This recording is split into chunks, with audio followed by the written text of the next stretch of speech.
They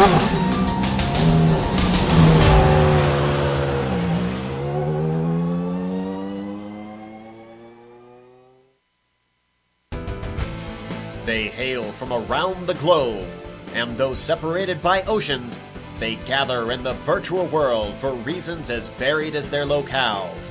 Whether it's a defending champion looking to retain his title, a new and eager hopeful striving for recognition, or a legend prepared to recapture past glory, in the end, the one goal they all share is to win. But when naming a victor, only one driver's name can be etched into the record books. You're watching the Heusinkveld MX-5 World Tour.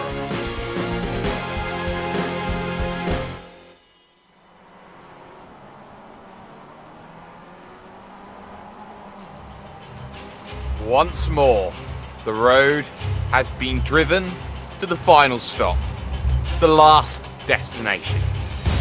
Sometimes you see one driver already up at the cafe, sipping their beverage of choice with a smug grin on their face. But this season, that hasn't happened. It has been close all season long, the championship changing sides more than a middle school kid on the playground in a game of soccer. However, none of that matters now. All that matters is this one final race.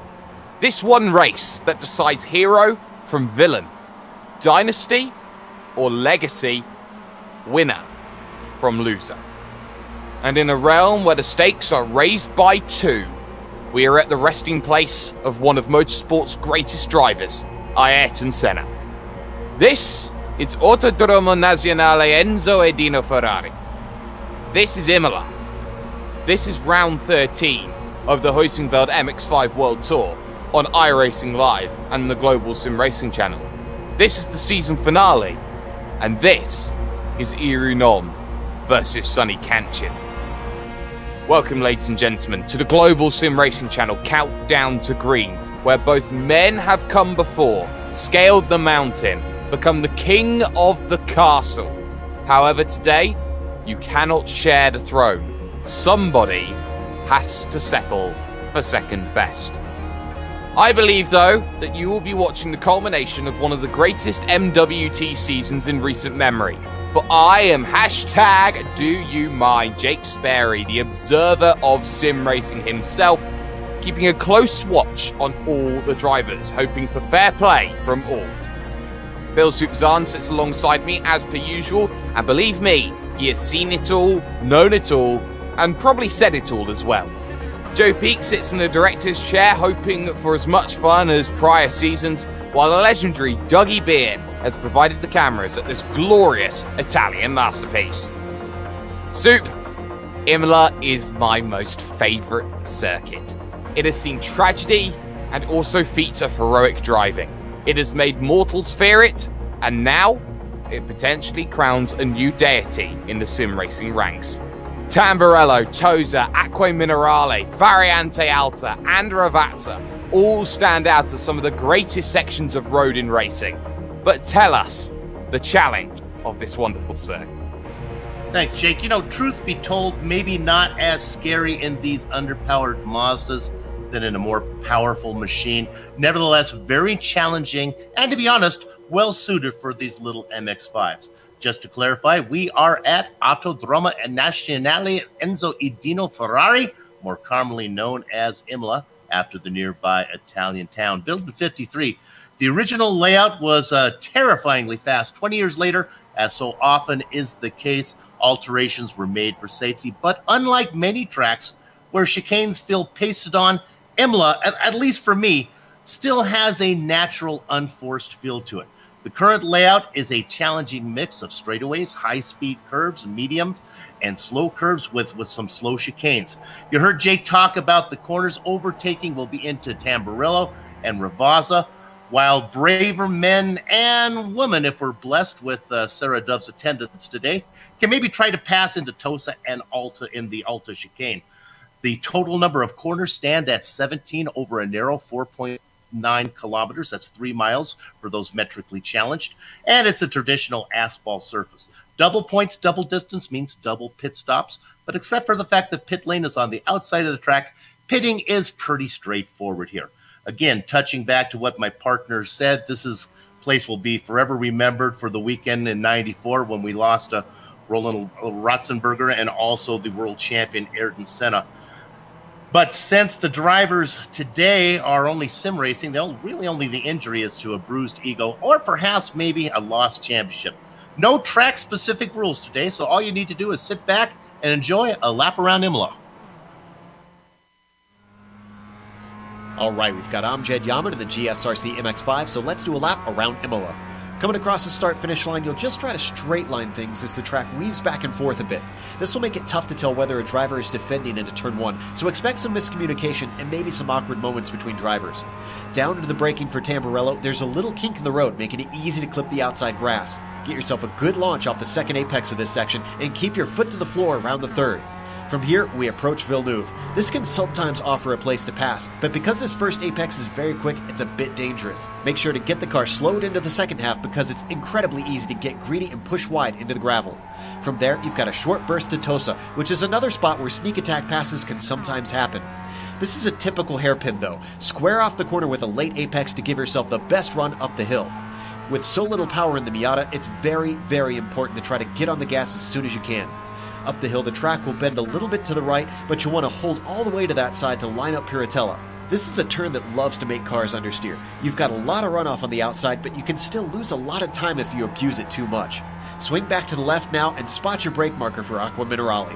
There's 2 apexes here, but just like Villeneuve, the first one is all about getting the car slowed and ready for the second. Be sure not to carry too much speed and slide the car fully onto the AstroTurf. You will get a slowdown penalty by going too far wide, and that's going to hurt with it being an uphill climb afterwards. Plus, you've got heavy braking coming up into the Alta chicane. If you do try and overtake into here, be sure not to be side by side by the time you reach the corner. It's single file in this tight fiddly S. Unlike before, the AstroTurf on the outside is fair game, so don't be afraid to run out onto it. Once more, the track is going to weave left and right a little bit, and now we come back downhill for the final time of the lap. Heading into Ravazza, you've got to hold to the right, but because of the drop in elevation, it's very easy to overshoot this corner. It comes in 2 parts, this first sharper bend, then this more open and much more important second bend. With this last turn dumping you onto the longest acceleration zone of the track, you really need to learn how to nail it. Otherwise, you're going to be totally vulnerable to your opponents. But as we come to the line, you've now finished a lap around Imola.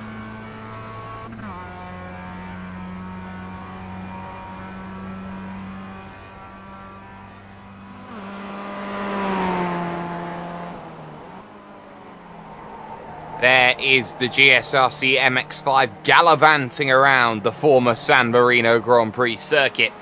But Soup, very simply, this is a 2-horse race for the title. Many have made their way to the front, but only a couple have stayed. And for these 2 drivers, one looking for a second title, the other for a 4th. Hamilton and Vettel have nothing on this battle. Yeah, I agree. That's a good analogy.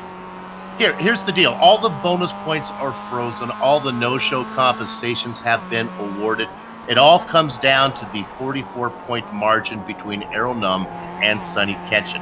Now, interesting to note, the Quality Racing Syndicate offers a perfect attendance bonus without getting into the details. Because Num raced in all 12 races this season, he picked up a 35-point bonus, which very much could be the deciding factor in the race for the crown.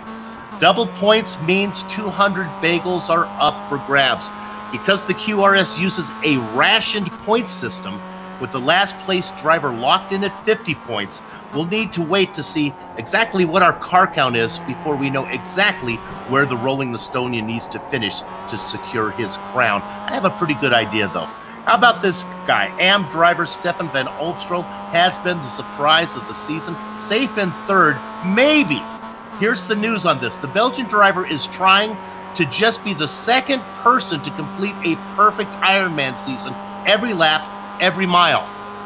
The problem is, he's not here today. And that's why that goal has only been accomplished once. Our top rookie is going to be Jason Cooper, and without Van Osterhill, he might have a chance at a podium. And last but not least, it hasn't been easy, but Gene Fittis is finally having a breakthrough season that he has long been expecting. Okay, let's go down to the AM Championships down here. And of course, we've talked about Van Osterhill. Even with him not being here, he's safely the best AM driver. But what about these other guys with double points on the line? Adam McNally, Anwar Burrell Smith, and Bjorn Forsch could all shuffle around. So who knows what's going to happen there. It looks like old Joe McDonald stopped in for a cup of coffee just before last call.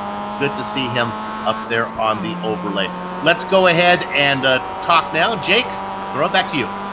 Yes, that's how play will start, but by play's end, everything could change. A lot of things could change here in the last race, and as we all know, the rules have also had a tweak for this final round. Soup, added anticipation for all the drivers. It is the grand finale. Let's use this phrase one more time. Double points, double distance, no show compensation not in effect. So you need to show up to score points. 200 for the winner. Last place gets 50 points. And an interesting rule, we'll talk a little bit more about it during the race. I'm sure we'll have lots of downtime. There's something called start and park points for this race. Everybody who raced at least once in this season will get 50 points, even if they don't show up. We'll talk for the reason about that a little bit later. Setups, of course, are open. The distance, we're going a long time, 42 laps, and that's going to mean there's going to be an extra pit stop for these guys. Again, we talked about pit lane. Shouldn't be a factor, especially with the small field that we have today. Incident cap, that doesn't come into effect. In fact, the miles per incident has been locked in, and we can announce that Trip the Aerosmith, once again, has picked up another Clean Driver Award. That's why he is the Arrow. He's a straight arrow. Congratulations to him. All right, Jake, back to you. Yes, we've got qualifying underway. 2 laps, 10 minutes, and just 3 minutes on the clock remain. Marcelo Pagnan coming over to the line. He's currently 4th on a 2:03.6, but he slows it right down. He will not go any quicker. Overgaard, though, will cross the line, and he will do a 2:03.9, so he keeps himself in 6th position for the moment's time. Sonny Canchin will not complete his second lap. Robert Hartley, though, he could certainly prove to be a very tricky character in this one. 2:03.3 splits the championship contenders in half. He's put himself on the front row. That bumps Sonny Canchin down to 3rd position. A race where Canchin needs as many points as he possibly can, and actually needs to get ahead of Irunom as quickly as possible. As things stands, there's nobody actually out there on a lap except Jeroen Ursum, and Ursum pushing very hard through Piratella, the 90-degree left-hander there, Soup. Such a difficult corner. It's tighter than everyone expects it to be. Yeah, I really like this track. For somebody who's talented, challenged like I am, I seem to get a pretty good feel for it. You know, you talked about Pajan being here today. We have a small attendance, and of all the drivers that I think Arrow Num would have hoped might have had to miss today would have been Pajan. They've got together a couple times, and Num has been able to overcome that to be in the lead. But the Italian driver, Marcello, this is his home track. If home cooking means anything, watch out for him. Oh, you certainly do have to realise that there are 4 Asbury Motorsports machines, including Sonny Canchin. They will all be working to make sure that Sonny Canchin takes the title here at Imola. For Irunom, well, he's going to be a lone wolf today. He will be fighting on his own for Team Bushfink Racing and the plethora of drivers that they have in their ranks. Here's Jeroen Ursum, though, amateur category, cross the line he goes. Does a 2:06.8, so he improves his time and actually jumps to 11th position right now. The only driver who hasn't set a time, and I'm not sure he's going to make the start, is Robert Vita. So maybe we're only down to 12 in terms of this one. I'm not sure, Soup, whether Vita's going to count for this race because he won't take the start. Yeah, here's the news about that. It's not going to make that much difference between whether we have 12 or 13 drivers. The best that I can figure out, and this is really interesting, if Num finishes 4th and Canchin was able to win, the interval between that, get this, would be 44 points, which would put them in a tie. And I believe that means that Canchin would be the champion, as he has a few more wins in his notches in his belt than Num does. So I think what we're looking at is Errol Num needs a podium to secure a spot for sure. Well, a podium would be very, very nice at Irunom, but at this stage, we can take ourselves to the Heusinkveld starting grid. Heusinkveld offers a broad array of products and services, including advanced vehicle simulation software and hardware, and sponsors on practically every major team in sim racing today. If you're looking for an edge in racing, get in touch today at heusinkveld.com, and the grid is as follows. Irunom will start this one from pole position. Robert Hartley alongside, who could change everything. Sonny Kanchin starts from third with Jason Cooper in fourth. Michelle Pignan from fifth with Travis Schwenke. So that's an all-Asbury third row. Stefan Overgaard for Workiva Kinetic starts from seventh with the Bay State Hammer. Tom Ratji in eighth. Ninth for Bjorn de Forge. And Joe McDonald starts this one 10th. Just a few more drivers for me to take care of. It's good to see Jeroen Ursum back here for the season finale.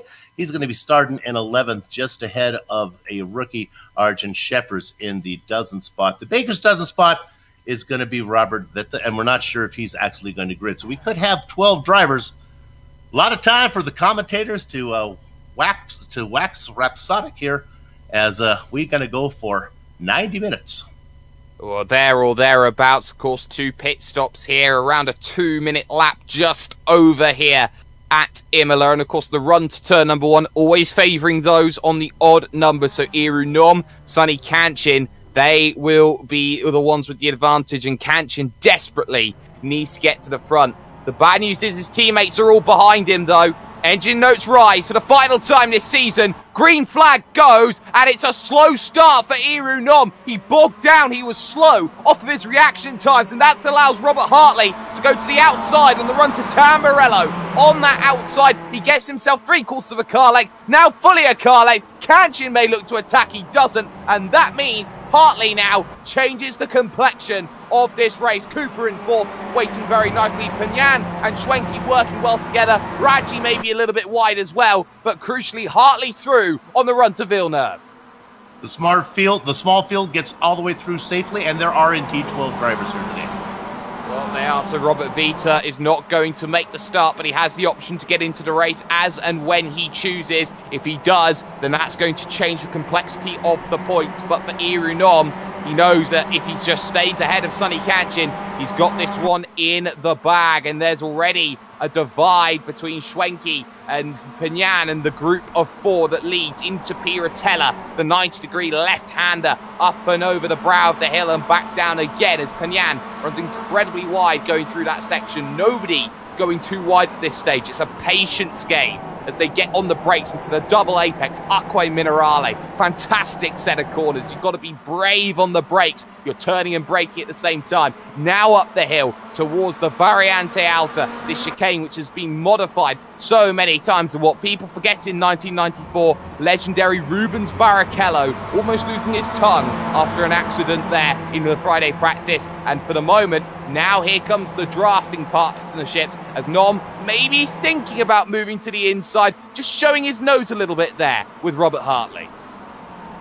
Num's got to be feeling pretty good in second position. He's got guys he's comfortable racing around. Robert Hartley, he knows, is a good driver. And, of course, Sonny Kanchin is not going to do anything to take the championship away. He'll want to win it clean. The best news for Num is the gap that's being put on between Cooper and Pignan. Pignan doing his best to hang on to the back of the train. He's about a second behind Cooper.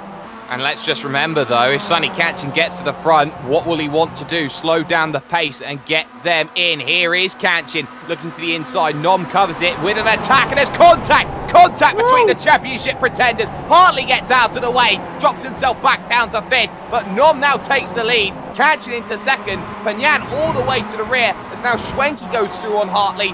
That one there was close, and there was the first warning shot there. Sonny Kanchin is going to take this one whichever way he chooses. Kanchin gets a little bit of a bump into the left rear of Num, and that moved Num squirrely off to the right-hand side. Almost got into Hartley, but manages to come out on top.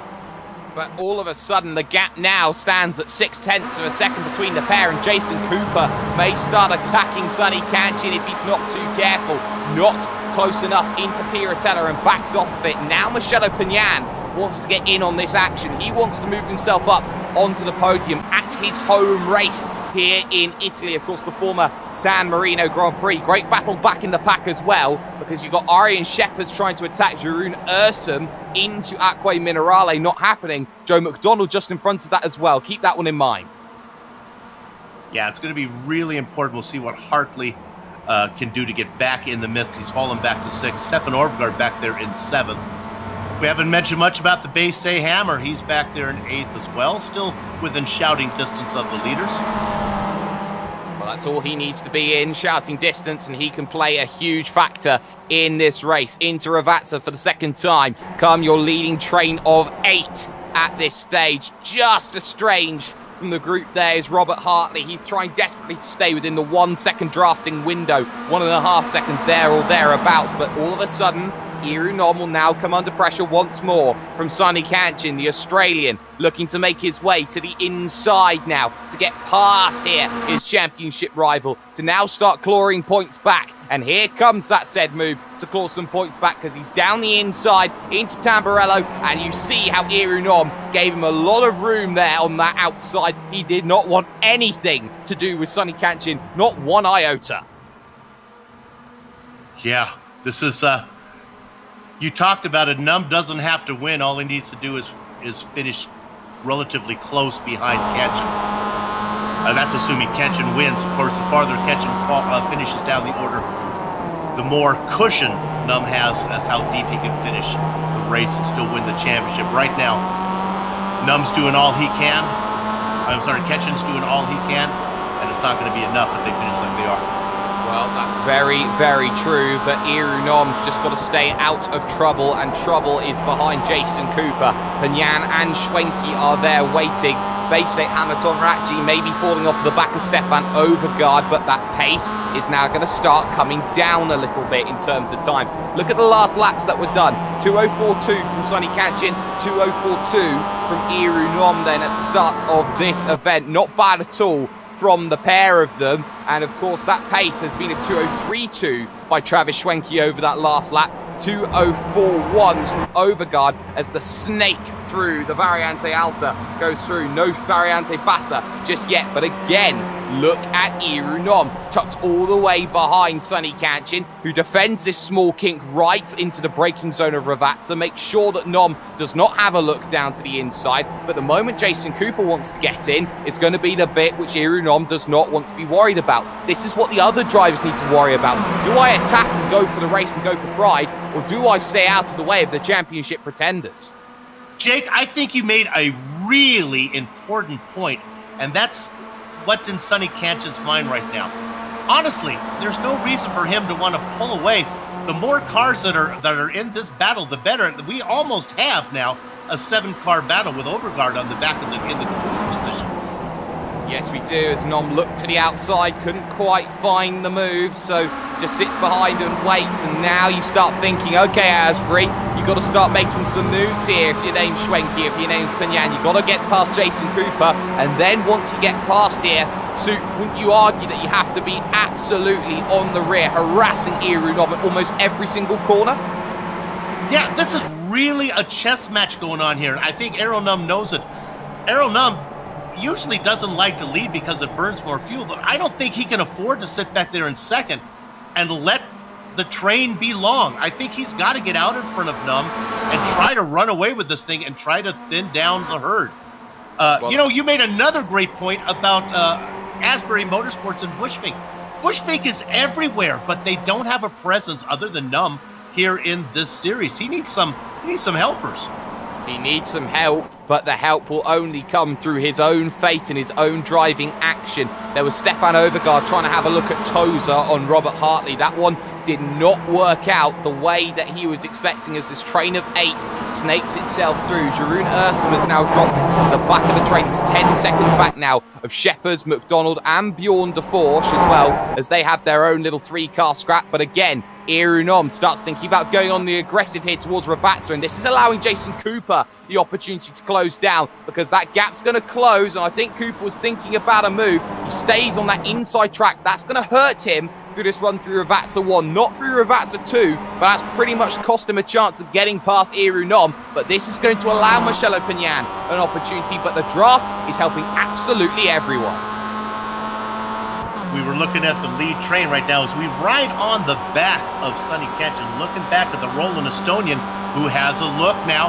Now, this is interesting. It's going to be to the outside. The natural racing line comes across to the left of the track, so it's not Kanchin being defensive. That's where it goes. Now they're side by side, but nope, he's going to have to wait.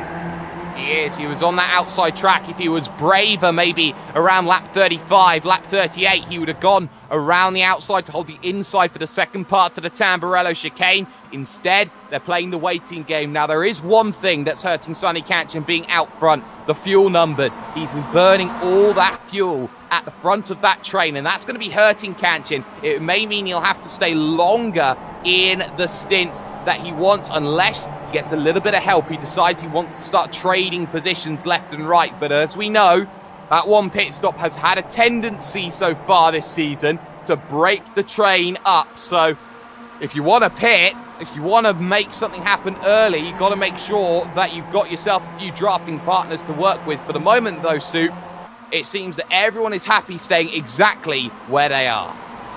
Yeah, you don't want to become a prisoner of recent news, but lost points are lost points, whether they happen in the last race or the first race. But I can't help but go back to think that the championship might fall to Katchen making that mistake at pit exit. I believe it was Phillip Island, where he turned the car and he lost so many positions.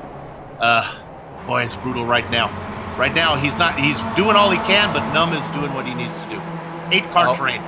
Yes, and you also maybe talk about mistakes that were made at Interlagos, that spin 2 weeks ago, which could have cost him a chance at fighting a lot closer, a lot more safer for the championship in terms of points. He needs now a lot more help from his team, and that's why all of his team are out there supporting him in full force action. Lap 5, scoring complete then after this small little kink. The changed kink here, you can see the Variante Buster on the left-hand side. We don't run that anymore, only the motorbikes try and run that, and I'd like to see a series that has an attack. Attack on the back of the train, though, as Tom Ratchey and Stefan Overgaard may be a little bit close, as again, Jason Cooper just gets there, but not enough to really influence anything. Someone's got to start making moves here. Someone has got to start positioning themselves for the for the third way stage, actually, I should say here, Soup, and look for that first stop.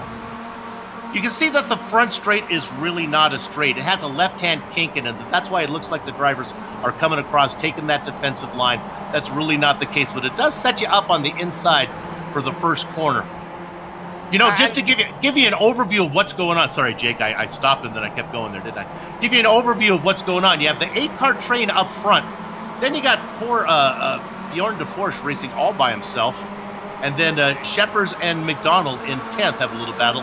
And it's going to be a long, lonely day for Jeroen Ursel. It may just be a long, lonely day, but he's got time, so it means that something is going to happen. Maybe later on in the day, he'll capitalise on some misfortune from a driver's as the leading 8 again go into Acque Minerale and just sitting and waiting and playing that patient game. If you're someone like Travis Schwenke, you're probably in the worst position in the world. You're behind a teammate who can't get past someone else. When do you start throwing the team order banner around and go, okay, Travis Schwenke's faster than Michele Pignan. Let's get Schwenke past because we know that he could probably get past Jason Cooper quicker than Pignan could. Yeah, I really don't think speed is an issue right now. I'm surprised that I think the point is, well, let's get another Asbury Motorsports driver out there to lead the peloton. Is that what they call that thing in the Tour de France? Yeah, because right now Ketch is doing all the work. You said it, he's burning all the fuel. So maybe get one of these other drivers out there. Num's got to be good that I hate to keep harping on this point, but he's with Pajan, at least he has a little cushion of Jason Cooper between him and himself. For now, yeah. For now, as Cooper closes up, as Nom starts lifting and coasting on the run towards Tamburello, actually turn 2 on this circuit, so not close enough. Maybe Pignan trying to get a run here towards Villeneuve. He's tucked underneath, just a 1/10 of a second, and just doesn't quite get it to stall out. Starts backing off, saving a bit of fuel. Villeneuve is such a difficult place to go and make a move. You have to be brave because you've got to go probably around the outside to steal the inside. At some stage, you're going around the outside, and then Toza's a very easy switchback opportunity up the hill on the exit. You know, the MX-5 World Tour has been around for 15 seasons. You're looking up front there at Ketchen and Num. Those guys will have 1/3 of the championships between them. Ketchen has a championship in season 11 and 12, and then again, he's the defending champion, winning 14. Num won in season 13. One of those guys is going to pick it up again, so there's 5 championships right up front. There's not another champion out there. There is not another champion, and that just shows you how dominant these two have been in this era of MWT sim racing. So that's the sort of level you have to be. You got to beat Kanchin, you got to beat Nom, but if you can beat them like Robert Hartley has done so far in the last 2 seasons, you got to do it on a consistent and regular basis and turn up on a consistent and regular basis. That's how you win championships. So for the moment at least, maybe this could be the start of something very, very special. New drivers all the time, Soup, getting themselves up to the forefront. You talk about the likes of Steven Van Opstal, who has looked mightily impressive through the second half of this season. You're talking about a lot of drivers who could come in and could make a massive difference. Well, just because there are only 2 champions out there, there are people with awards. Marcelo Pajan, he was Rookie of the Year in season 9. Robert Hartley, Rookie of the Year in season 11. Of course, Errol Nunn, Rookie of the Year in his first season, season 12, when he won the championship. So there's some guys out there. Of course, Trip Smith, not racing with us today, but he's got 4 of those Clean Driver Awards to him. Well, he could share those, couldn't he? He certainly could.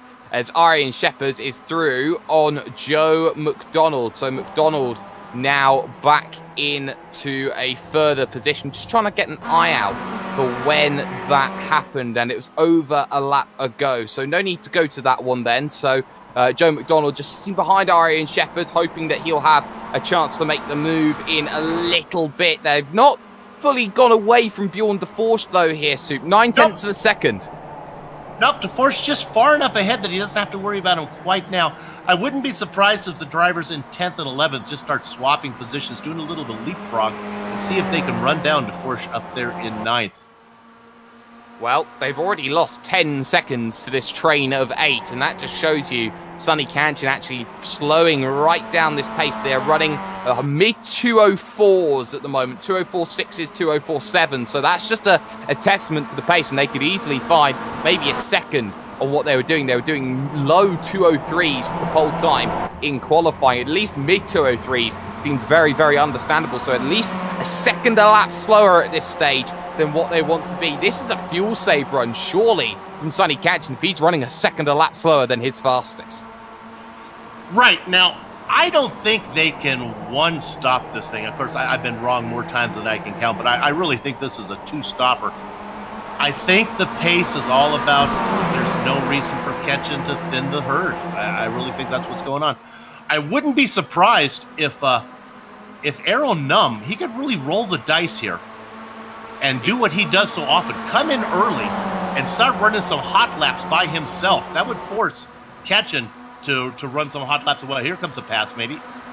Well, maybe he's on the outside, but he backs out of it, as does Jason Cooper into Tamburello, so no chance of making a move. Cooper not wanting to get involved, but Marcelo Pinan's got to think about, okay, I've got to start getting involved now. Cooper's not doing anything. He's just sitting there. I've got to help my man out of the front of the field. And Marcelo Pinan is known very well. I will help my teammate in any way I can, and that includes bump drafting. That includes a lot, as there was the Workiva kinetic car of Stefan Overgaard almost running into the rear of Robert Hartley at the rear of that train. The Bay State Hammer had a half look into Tozer, but was definitely not close enough to make anything happen. So Overgaard now starts to get a little bit aggressive. And when this pace is slow, when nobody's doing much, you know, drivers get bogged down and frustrated. They even lose focus from time to time. It is great to see Stefan Overgaard racing back in here. He was a veteran of the series. Took many, many seasons off. I think got away from iRacing as a rule. Good to see him back. Stefan, welcome. Well, he knows that he's got to get back up to pace then pretty quickly, and 7th position right now. I think he'll be very satisfied with the work that he is putting in at the moment. Pinan still on the rear of Jason Cooper, always looking, searching. Maybe there's a way that I can find a weakness, or maybe I'm just sitting and waiting for that first round of stops. Maybe this becomes a different strategy, because remember, in terms of the fuel stops, they may not be equal fuel stops. You may get a shorter fuel stop for that opening stint, a quicker one for the second stint. So, you know, you're looking at this one. maybe there's going to be strategy of, okay, how do I place myself out in front of other drivers? Yeah, I really think if I'm aero numb, I would not be surprised if he just doesn't get out of this mess altogether, come in and run some hot laps. And I wouldn't be surprised if the other drivers decide to follow him the next lap around. I see there's no advantage right now to where he is. Yes, he's racing in second and things are good, but he's going to be... I'd like to see him get out of this if I were him. Well, that's what you'd see. Of course, Irunom maybe just happy sitting in second. Of course, being behind Sonny Kanchin, that's probably the best place he can probably put himself, is just behind him right now on the podium. Currently, as things stand, Irunom would be your champion, as we are on lap 10 of 42 here at Imola. Autodromo Nazionale Enzo e Dino Ferrari as they head into Tosa now. This very difficult exit is what has caught out a lot of drivers in any vehicle suit, because you're trying to put that power down, but you're heading up the hill as well. So basically you're trying to put your power down on the hill where you're trying to always find traction, and that vehicle always wants to snap left on you. Yeah, it does, and you could many a race have ended there just from that happening. Jake, I'm going to ask you a question about getting into the heads of the guys in 3rd through 8th. Do you think there's a little bit of, I don't want to get involved in the championship mix, I don't want to get up there, it's a battle between Kenshin and Numb, and they're just saying, you guys fight it out between yourselves, and they're just happy to stay out of the way? Cooper, yes, and Asbury Motorsports, no. I think Asbury wants to get themselves involved. I think Kanchin needs as much help as he can possibly get here. But you look at someone like Jason Cooper, who's not fighting for anything. He'll go, you know what? I don't really need to be involved at all. I can sit here and wait, run my own race. If I get ahead of Eru, I get ahead of Eru. That's the way he's going to do it. He's not going to risk a move to go for a championship that could cost him, maybe cost Eru, cost Sonny later on in the season. But we'll have to, or later on in this race. But it's something that you're going to have to see develop a little bit later on. This is the Shakespearean dramas that you see out of this sim racing series. You've had all the sprint races. This one takes a little bit of time, a couple of acts to develop, shall we say, Sue? To race or not to race? That's the question. Just to drill down a little bit on those Asbury drivers that are out there, in case you can't see the schemes. Cooper's not one of them. Pajan is, though, and Schwenke is. And then another one that you got to forget about, the Bay State Hammer, back there at the caboose of this 8-car train, and that is Tom Ratchie. And Ratchie has had a tendency over the last couple of races to go and pit in early, so he may decide to jump off the back of the train and go, you know what, I'm going to pit in a little bit earlier than everyone else. And right now on lap 11, drivers may be thinking about, okay, do I get the short stint done now and go for the long stint at the end? Because they might as well, if they're not going to find that pace, 2:04.5s from everybody on that last time by, 2:04.4s in the middle of the pack, 2:03.6 from the Bay State Hammer to close back up to the rear of the train. That's exactly what is wanted. Behind, though, Arjen Scheppers has officially caught Bjorn de Forge. Yeah, so now we finally have, this was a 2-car battle there, and now it's de Forge, Scheppers is there, Joe McDonald just kind of watching. These guys actually may put on a better show once they get together than the guys up front that are racing with the sword of Damocles hanging over their head. They don't want to make a mistake. De Forge, Scheppers, and McDonald, they can afford to have a little fun. Maybe not Bjorn de Forge, who's looking for second in the amateur category championships, just 1 point off of Anwar Barral Smith. He just wants to finish this race, and if he doesn't, then his double points aren't going to be too nice come the end of this one, as he has much more pace through the Variante Alta. Very, very aggressive over those high anti-cut curves. And in a vehicle like the MX-5, you can really get over the anti-cut curves soon. Yeah, that's what's so great about this car. It is fun to bounce it around a little bit compared to doing the open wheelers that need to stay planted. These ones are fun. They are, as now Irunom again starts thinking about, can I make this move? Cooper just lifting out of it, and this could allow Pignana a chance, but there was no lane available to him, so he has to play the sit and wait game as well, as he just backs off a bit here as this train of 8 again continues to slowly pull away from de Forge, Scheppers, and McDonald, who are just a little bit further behind, who actually go side by side. Arjen Scheppers down to the inside, and oh my goodness, I can't believe we've seen one so far this race. So we've got an overtake. There you go. We're going to look at this one on replay because there have been few and far between. Down to the inside, and it's very, very basic, and you won't find many better overtakes than that. But now you've got to look at Joe McDonald because he's now starting to harass the rear of Bjorn de Forge. Stay on this replay, and once it's done, go to Overguard because there was a little bit of a bump going on. Let's go right up now to Overguard, and we'll see if we can catch it.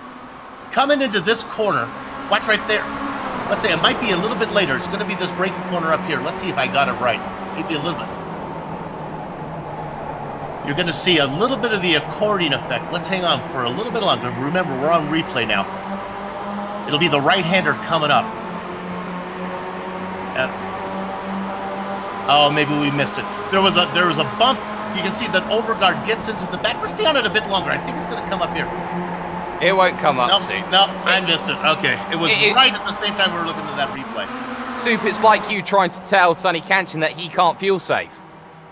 Yeah, well, here's what happened. It was Overguard got into the back of Hartley, and then Ratchie got into the back of him, so it was a little bit of bump going around. You know, we talked about Asbury Motorsports. Stefan Overgaard's kind of like the prodigal son. He was a long-time Asbury Motorsports guy until he left, so he's maybe a little bit of a old feeling going on back there. Not sure if the carries over.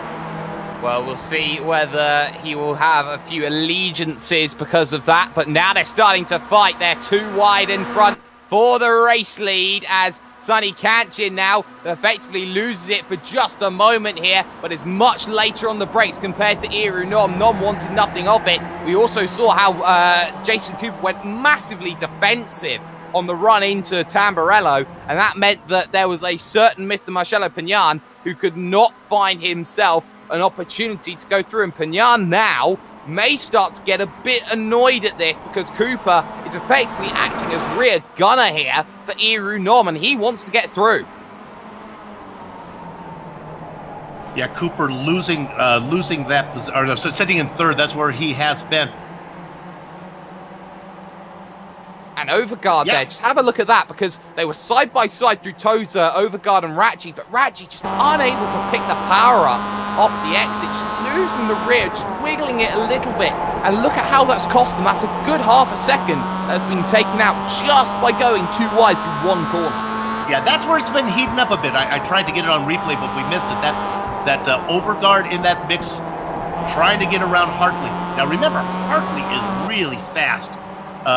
His qualifying time doesn't show it here today. Where did he qualify, actually, before I tell you that? Second. Oh, well, second. Okay, so don't listen to what I'm saying. That just makes my point. He's really back there in sixth. That's not where he really belongs. And again, the base 8 hammer almost running into the rear of Stefan Overgaard, this time into the Variante Alta, and he had to check out of it because he was steaming into that corner. He missed the apex more than, say, I miss every throw when it comes to a baseball throw. But for now, at least, Base 8 hammer very nearly is being chucked off the back of this train, and that's not going to be ideal as Sonny Canchin leads this one on lap 13. Any takers for any takers onto pit road, and actually, yes, there is. Overguard makes a big late dive coming onto the lane. He's got to be careful, but here comes Iru Nom battling this one out for the race lead once again. He'll go to the outside to make this happen, and he'll start trying to think about, do I want to go and make this one work? Do I want to push for this race lead? Answer is Canchin again going on the offensive and holding off Iru Nom just for the moment. We'll keep an eye out then on where Stefan Overgaard is going to come out. De Forge is back through on Ari and Sheppers. Sheppers, nothing he can do into the opening section, but it is a very slow pit road here soon. The aggressiveness from Num leads me to believe that he's thinking about getting out front and then coming into pit. He likes to pit from the lead. He feels it gives him a couple tenths of a second advantage into pit lane. Well, if he wants to lead, he's going to have to go and make a move at some stage, so you naturally want track position when it comes onto pit road, so let's see what Iru's going to be capable of then as they head into Piratella. Starting to drop ever so slightly here, Jason Cooper. That gap's extended to about half a second. Nothing too dramatic at the moment. It's only when it gets to 8, 9 tenths that you've really got to start ringing those alarm bells, and look how quickly it starts closing back up once again. So the one bad thing here for a certain Mr. Stefan Overgaard is the fact that now the base that Hammer has closed onto the rear of Robert Hartley. The good news is he's out on his own. He can start running lap times however quick he wants to. And the fact that he's come in early, Sue, could that have forced the hand of other drivers? Yeah, this is really weird. For the most part, I would say, Stefan, no, you cannot afford to come in early because you don't have the pace to run with Ketchen and Numb up front. But I don't know how aggressive Ketchen is running right now. I think he's running slower than he needs to be. Who knows what's going on? Look at this. Look at this. Oh, he faked him. He faked two to come down onto the lane. Sonny Ketchen with the dummy has thrown Nom in, has thrown Jason Cooper in. So all of a sudden, now's the time to get on the hammer, and he'll feel like he's just sold the world. He feel like he sold Iru Nom's laces for a £5 note. All right, we'll go with the sold Numb. I'm not sure if Numb wasn't coming in that time. I had a hunch he was ready to come in anyway. Cooper's Achilles heel all season has been his pit stop. What Jason needs to do right now is forget about the amount of fuel he's putting in as the cars goes up on the left sides.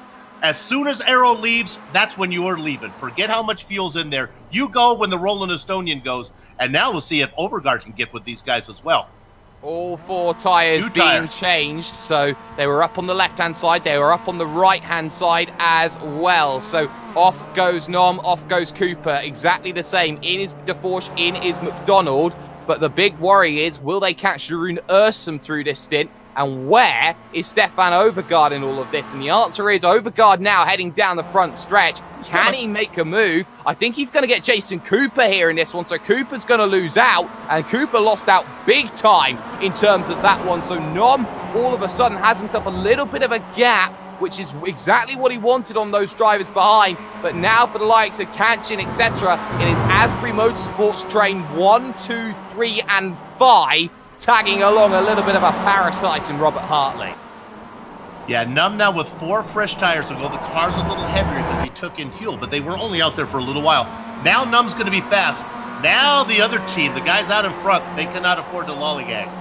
No, they're not lollygagging at all. They're finding pace, and Michele Pignan all the way to the rear of Sonny Kanchin. He knows exactly what he needs to do. Start finding the pace, and that pace has slowly been ramping up. It was a 2:06.1, so slow over lap number 13, but they found half a second over that last lap. Kanchin this time definitely wants to come down in. He'll be followed by Michele Pignan, and look at that, so aggressive. He got onto the lane. I think he had to check up there, did Kanchin, to fear of speeding. So we'll keep an eye on this one, whether he's waiting another 15 seconds. 5 drivers come in on lap 15. They should come in on lap 30 as well then. So this is a case of 14 lap stints compared to 15 lap stints. Everybody hit your box and hope you hit it right. Yeah. Oh, Numb just made a mistake out on track.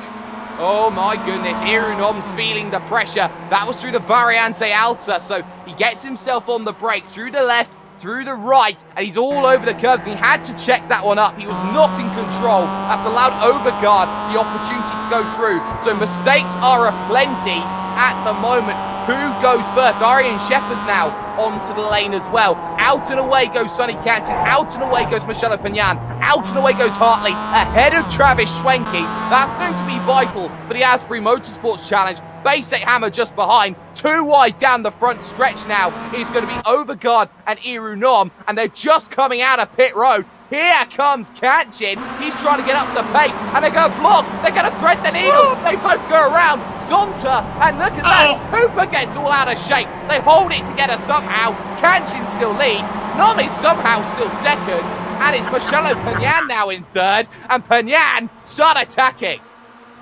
Big winner through all of that, Stefan Overgaard. He was back at the end of the train. He's now sitting in 4th.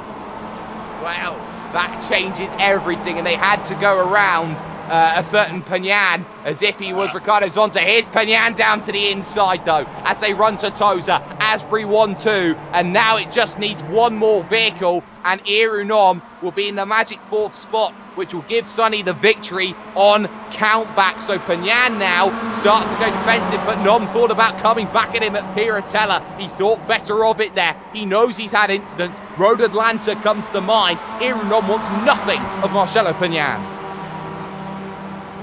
Kanchin, Pignan, Numb now in 3rd with Overgaard behind him. I got to feel that Errol feels probably a little bit better having the Italian driver in his windscreen compared to his rear view mirror. At least he can keep an eye on what's going on up there. Cooper, Hartley, and Schwenke, Ratty and 8th. Go ahead. Yeah, that's what he's got to worry about, though. He's got some very, very quick drivers who'll be waiting to make some good moves. In terms of the battle, a little bit later down, Arjen Scheppers has lost out to Joe McDonald and Bjorn Defoe, so he's right at the back. But that train of 8 is still a train of 8 after that opening stop. Everyone very, very similar. Although they have just switched places a little bit, it's nice to see the train stays there. The biggest train I've seen is a train of about 11. That was at Phillip Island 2 seasons ago. But for the moment, Sonny Kanchan and Marcello Pignan, they'll be working together, and I expect a bump coming now from a certain Mr. Marcello Pignan, and I think it's coming, and yes, it is. So now all of a sudden, Kanchan's pushing that pace. I wonder if he's going to ask Marcello to go, actually, no, don't bump. I still need to close that gap down so that we get other vehicles to go through. Yeah, I don't... Again, pace is really... Oh, that was Hartley making contact with Cooper, and he'll drop 2 positions, so that boosts 2 Asbury Motorsports machines +1, and Robert Hartley, who's made a couple of mistakes today, now right at the rear of the train and actually at risk here of dropping it. Yeah, but he qualified so fast, I don't think that's the issue, and again, pace is not the friend of Kanchan right now. He needs this to be a multi-car train. He needs to be a multi-car pile-up as well at some stage if he wants a little bit more security, but at the moment he doesn't quite have that as Hartley again runs wide, coming out of Tozer as Arjen Scheppers is now through on Joe McDonald. That one was for 10th position. That was into Tamburello, turn number 2 on track. I wonder if we can get a replay of that one. It was to the outside for Arjen Scheppers. McDonald went defensively, but it doesn't matter if he goes defensive or not. Arjen Scheppers went around the outside, so much more accomplished when it came to the brakes, and he just ran it around the outside. Just fantastic move. There we see it right there. So Scheppers up into the top 10. Joe McDonald back there in his familiar Golden Arches machine, racing in 11th. And having a pretty good run of things. Right now, Drew Nursum's the last vehicle on the leading lap, and there's a whoop. Oh, no, that's okay. We're all right. There is a big whoa, because Arjen Scheppers has just spun it, and that was at Acque Minerale. He was trying to hold it together. He got a little bit brave. He caught the grass, went Tokyo drifting through Acque Minerale, and then had to loop it around. So Arjen Scheppers drops himself to an island on his own, as now those at the back of the train means it's just the leading 8 who are in a battle. I'm a little clairvoyant. I just felt that one coming. That's where that whoa just came out early. I'll have to turn my psychic powers down a bit. It's actually got to slow down, because he's really dropped off the pace there coming out of that final corner. Yeah, sure did. So I think that probably would have manifested itself if you're not careful. Yeah, it would have been at the Variante Alta. He probably got too aggressive over the first part, got the slowdown, and as such, him and Hartley now on his own. Look at Schwenke, though, attacking Jason Cooper, trying to move up into 5th place.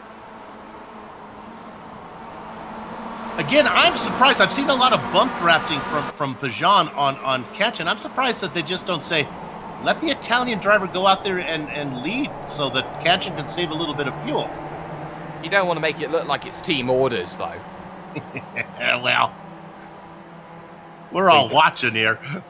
Of course we're all watching, but of course team orders, although I believe they are legal in this series, there is still a little bit of a taboo surrounding a team order. A lot of team orders come into mind, so just got to be careful about those. As now Robert Hartley catches up to Travis Schwenke and gets back onto the train, but we know that this train, 2043s, last time by, so they're certainly running a pretty nice pace at the moment. They're about maybe 6-7 tenths of a second off of what they're able to do fastest when they banzai lap times, but it's not about that at the moment. It's still about that patience game. Lap 18 of 42. In about 3 laps time, Soup going to be hitting the halfway stage after about 40, maybe 42 minutes worth of racing. And just to follow up on teams, unlike many series that we cover here on the Global Sim Racing channel that do have team championships, there is no official team championship here. So when we're talking teams, we're talking about a community, a brotherhood of drivers that work together with setups and that type of thing. So they're all part of the same family. A brotherhood means that Sim Racing Creed is certainly something that does exist. But for now, at least, this leading 8 I wonder about Overgaard not wanting to really get involved in this one, as again, Marcelo Pignan all the way to the rear of Sonny Kanchin, and they don't want to get that wrong, because if they start turning each other around, they'll start pointing the blame at each other, and that's not what anybody wants at this stage. But you still have to feel that someone like Travis Schwenke has got to go and make a move, and he's got to start gaining positions here. We've seen him have a victory with Dory. He's just got to swim up there and get into that top 3.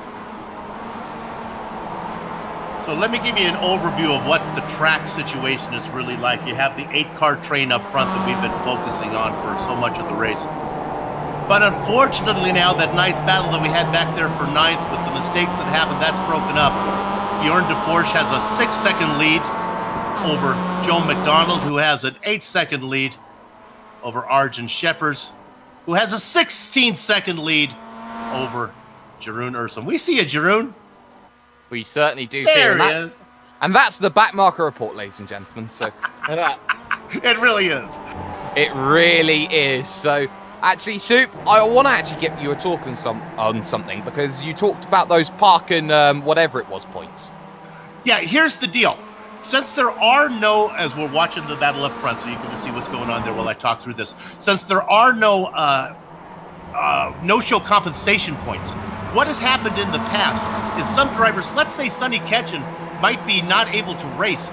We've had drivers who want to get the 50 points for finishing last. They would try to race on their using the mouse as their steering wheel because they're at their brother's wedding, or they're on vacation and they're trying to race on their phone or doing something like that, just to come and get those 50 points for starting. So what the series officials have done is says, look, if you raced in one race this season, you get 50 points no matter what. We don't want you to do something crazy and try to just enter the race with some goofy technology. So that's why everybody gets 50 points here today. Even Dexter Castro, who only raced once, he got 50 points. And that makes it a little easier here. So the gap, the most that the leader can pick up is 150 points. Well, 150 points indeed, and only 44 needed for Sonny Kanchin. And that's always going to be very, very difficult to go and get in a field like this. Nom, though, that gap, though, that train is starting to splinter out. And here's Travis Schwenke looking to the inside of Jason Cooper. Not close enough to quite make that move. Lap 20 of 42. So Schwenke's got to get moving. We know that Overgaard is very happy staying where he is. He'll play the strategy card all day long. Hartley probably will, as will Cooper. So right now, it seems that the only one who's really got anything to move here is Ratji and Schwenke. And both of them aren't moving very much at all. Just to follow up on what the grand finale is all about, without those no-show compensations, and they lock down all the points, the reason that the series officials do that is since it makes it a clear-cut math problem right now. We just know that Num is 44 points ahead of Ketchen, and makes it really easy for us to figure out what it takes to win the championship. And just to go 1 point further, Errol Num is 1 position away.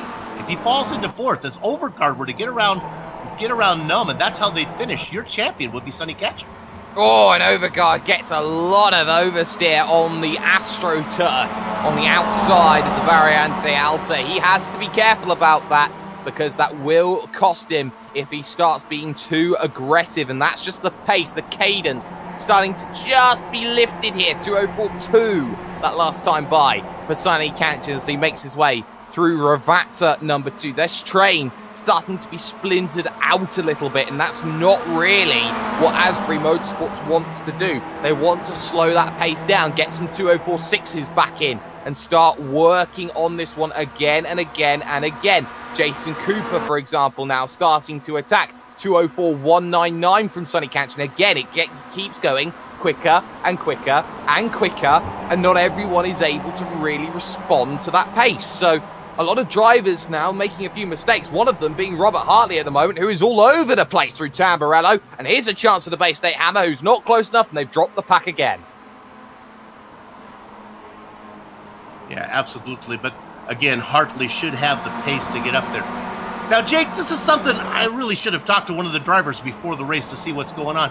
Usually, when we do these 45-minute races, we usually say that the pit window is about 2/3 of the way through. So if you figure that they can do that, maybe That's why our pit window is so small today. Maybe it's not just so much the pace that Kanchan doesn't want to the train to thin out a bit, but maybe the pit window is so tight that these guys have to be careful that they don't turn this into a three-stopper. Well, the larger the pit stop the larger the amount of pit stops, the smaller the pit stop windows. There's Sperry's first law of sim racing for you. So for the moment, at least, we're probably looking at maybe a 3-4 lap window to pit in for these second stops, because we know they can go 15 laps on a tank of fuel. Right. That'll leave themselves about 12 laps at the end for those who pitted on lap 15, maybe a little bit less, a little bit earlier for the likes of Irunom and Jason Cooper, who came in early. Overgaard certainly has a much more restricted pit stop, and he may come down in first once more, which will worry those who look to try and come down in onto the lane here. We're on lap 21, about to start lap 22 for those who are just joining us on the Global Sim Racing channel, and of course on iRacing Live. This is the season finale here at Autodromo Enzo Edina Ferrari for this, the Heusinkveld World, or MX-5 World Tour. Sonny Kanchan leading this one at the moment by less than a tenth of a second, apparently, from Michele Pagnan, his teammate, wanting just to push the pace on a little bit, and actually they were a lot slower over that last lap. They're starting to slow that pace back down again, trying to bring drivers like Tom Ratchey back into this train. And you look at this one, Irunom, he needs third or higher for the championship as things stand. He's currently in the magic spot in third. He has gone to the Alain Prost school of winning a championship here, Soup, because he's doing only what he needs to. He's got, for him, probably a relatively unknown driver, Stefan Overgaard, behind him in fourth. He knows what the nature of the beast that he has in front of him there in second. Talk a little bit more about the pit stop window. It being so tight like it is, we don't really get as much of an option where you can short fill on the first time and then long fill on the second one. Pretty much, you might be able to do that a little bit in regards to maybe being a couple laps so you can save fuel. But pretty much these stops are going to be pretty much full stops each time. Well, that much we do know. Who's fuel saved the most, though, because you're fuel saving over 2 stints, and that's going to mean that there is a lot more discrepancy when it comes to who's been saving fuel. Kanchan, for example, probably hasn't been saving fuel as much as other drivers. That's why he's been slowing this pace down so that he can save that fuel maybe a little bit easier. Has not let Michele Pagnan go through. He doesn't want to save fuel like that. He wants to lead this pace from the front of the field. He wants the ability to make decisions as the #1 driver in the team, and I'm not ashamed to say that. I don't think that Sonny Kanchan will be either. As a 3-time champion, you have to be the #1 driver in reality. You know, you look at it and goes, well, I've got to be the boss. I've got to make the decisions. I'm the one who has all the power in this team. I will pit when I say so. Yeah, I don't think you're going to get a lot of arguments from him. I don't want to make this comparison because it could be taken wrong, but clearly the Lance Armstrong of the Asbury Motorsports contingent. When are you saying that the MWT is getting drug testing then? Yeah, see, I knew if I went there, you'd come. That's not what I meant, and everyone knows that. But I don't know. Remember, it is some ungodly hour where Sonny is right now in Australia, so there might be at least some caffeine involved in this racing. Yes, caffeine and maybe a whole lot of opportunity as well. He wants this championship, and that's the sort of level that Australian drivers go to. They wake up at ridiculous time in the morning to try and make some of these races, and he will try everything to make this race work in favour right now. But for the moment at least, they've got a minute before they hit Jeroen Ursum. So right now, in terms of traffic, they may get to lap Jeroen Ursum. That may throw a spanner in the works, but Jeroen, probably one of the gentlemen of sim racing. Right now, for Sonny Kanchan, he's probably thinking, okay, there's no traffic because it's such a small field. I can't make an overtake to make something happen. I've got to hope that a friend makes an overtake here, and my friends aren't working properly. They're not getting there for me. Yeah, I just wonder if it's just so... We still have so far to go, to 20 laps to go. This is all just... even the word foreplay is probably not the right word, because it's more of like early on. We're only at the salad of our dinner. Yeah. Moving along.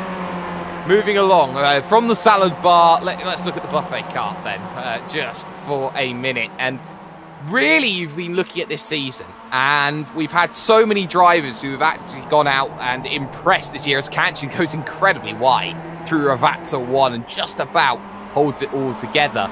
You know, we've been seeing drivers start to make great runs. The Gene Genie Fittest. You've been looking at the likes of Dries Nice has started to be finding some pace. Marco Derricks has looked quite interesting throughout parts of the season. Drivers who you don't normally see up at the top, fighting at the top. That's what I've liked to have seen this season, and that's what we've got. The GSRC officials get so worried when I start to use romantic similes in my commentary. I'm gonna be careful about that for next season. This is the end of season 15. GSRC will be back for season 16. Talks are underway. Yes, they are underway, and hopefully we can get another fantastic season of action underneath our belts right now. But into Villeneuve now, you're leading 8-go, and still Stefan Overgaard very happy to sit and wait and play that patience game. And a lot of drivers trying to save as much fuel as possible. As again on the back of the train, down to the inside, a little half look there from the Bay State Hammer, who keeps swinging and striking out at Toza. He needs to find a different strategy, or at least different corners to go and attack here, Soup, because he's not finding anything. Yeah. If this were the final laps of the race, I'd be a lot more excited. This is just... I grew up in California, and every New Year's Day we have the Rose Bowl parade, the Rose Parade. It's really pretty to watch. I kind of feel that's what I'm watching right here.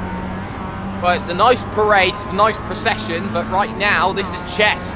They're all waiting for it to battle, and sometimes racing isn't about making all the moves in a dynamite style of racing. You've got to be patient, and sometimes your opportunity is only going to come at the end of this race on the final few laps, where you can really turn up the wick to 11. Right now, they're on a tepid little 3 out of 11. That's not good enough. It might be chess, but if it's chess, right now they're just putting the pieces on the board to get ready to play. Yeah, they are. Maybe they're doing the opening exchanges, but right now, at the front of the field, in this championship battle, you might as well have Gary Kasparov on both sides. I'm a Bobby Fischer fan myself, so... Oh, well, which one's Bobby Fischer, then? There's no doubt who Bobby Fischer is. It's Marcelo Pajan. Of course it is. Of course it is. On the brakes. He's the unknown factor of the bunch here. He is Mr. Excitement. Well, he certainly is right now, as on the brakes through Tamburello. They come along once more as Schwenke again, probably the closest this time to making a move, but again, just a couple of tenths away, not able to make that happen. Now, we're on lap 25 here at 42. We're 17 laps away. At lap 27, this pit stop window opens here, Soup. They have the opportunity to come down in. He who dares come in now is a very, very brave man. Yeah, I don't think Num would mind coming in early like he did last time.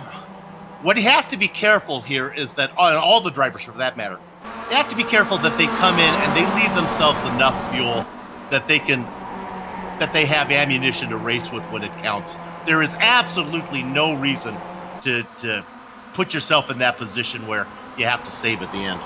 Now here's the next question. Does Pignan slow down and battle Iru Nom if it gets to the final laps and Nom's still in third?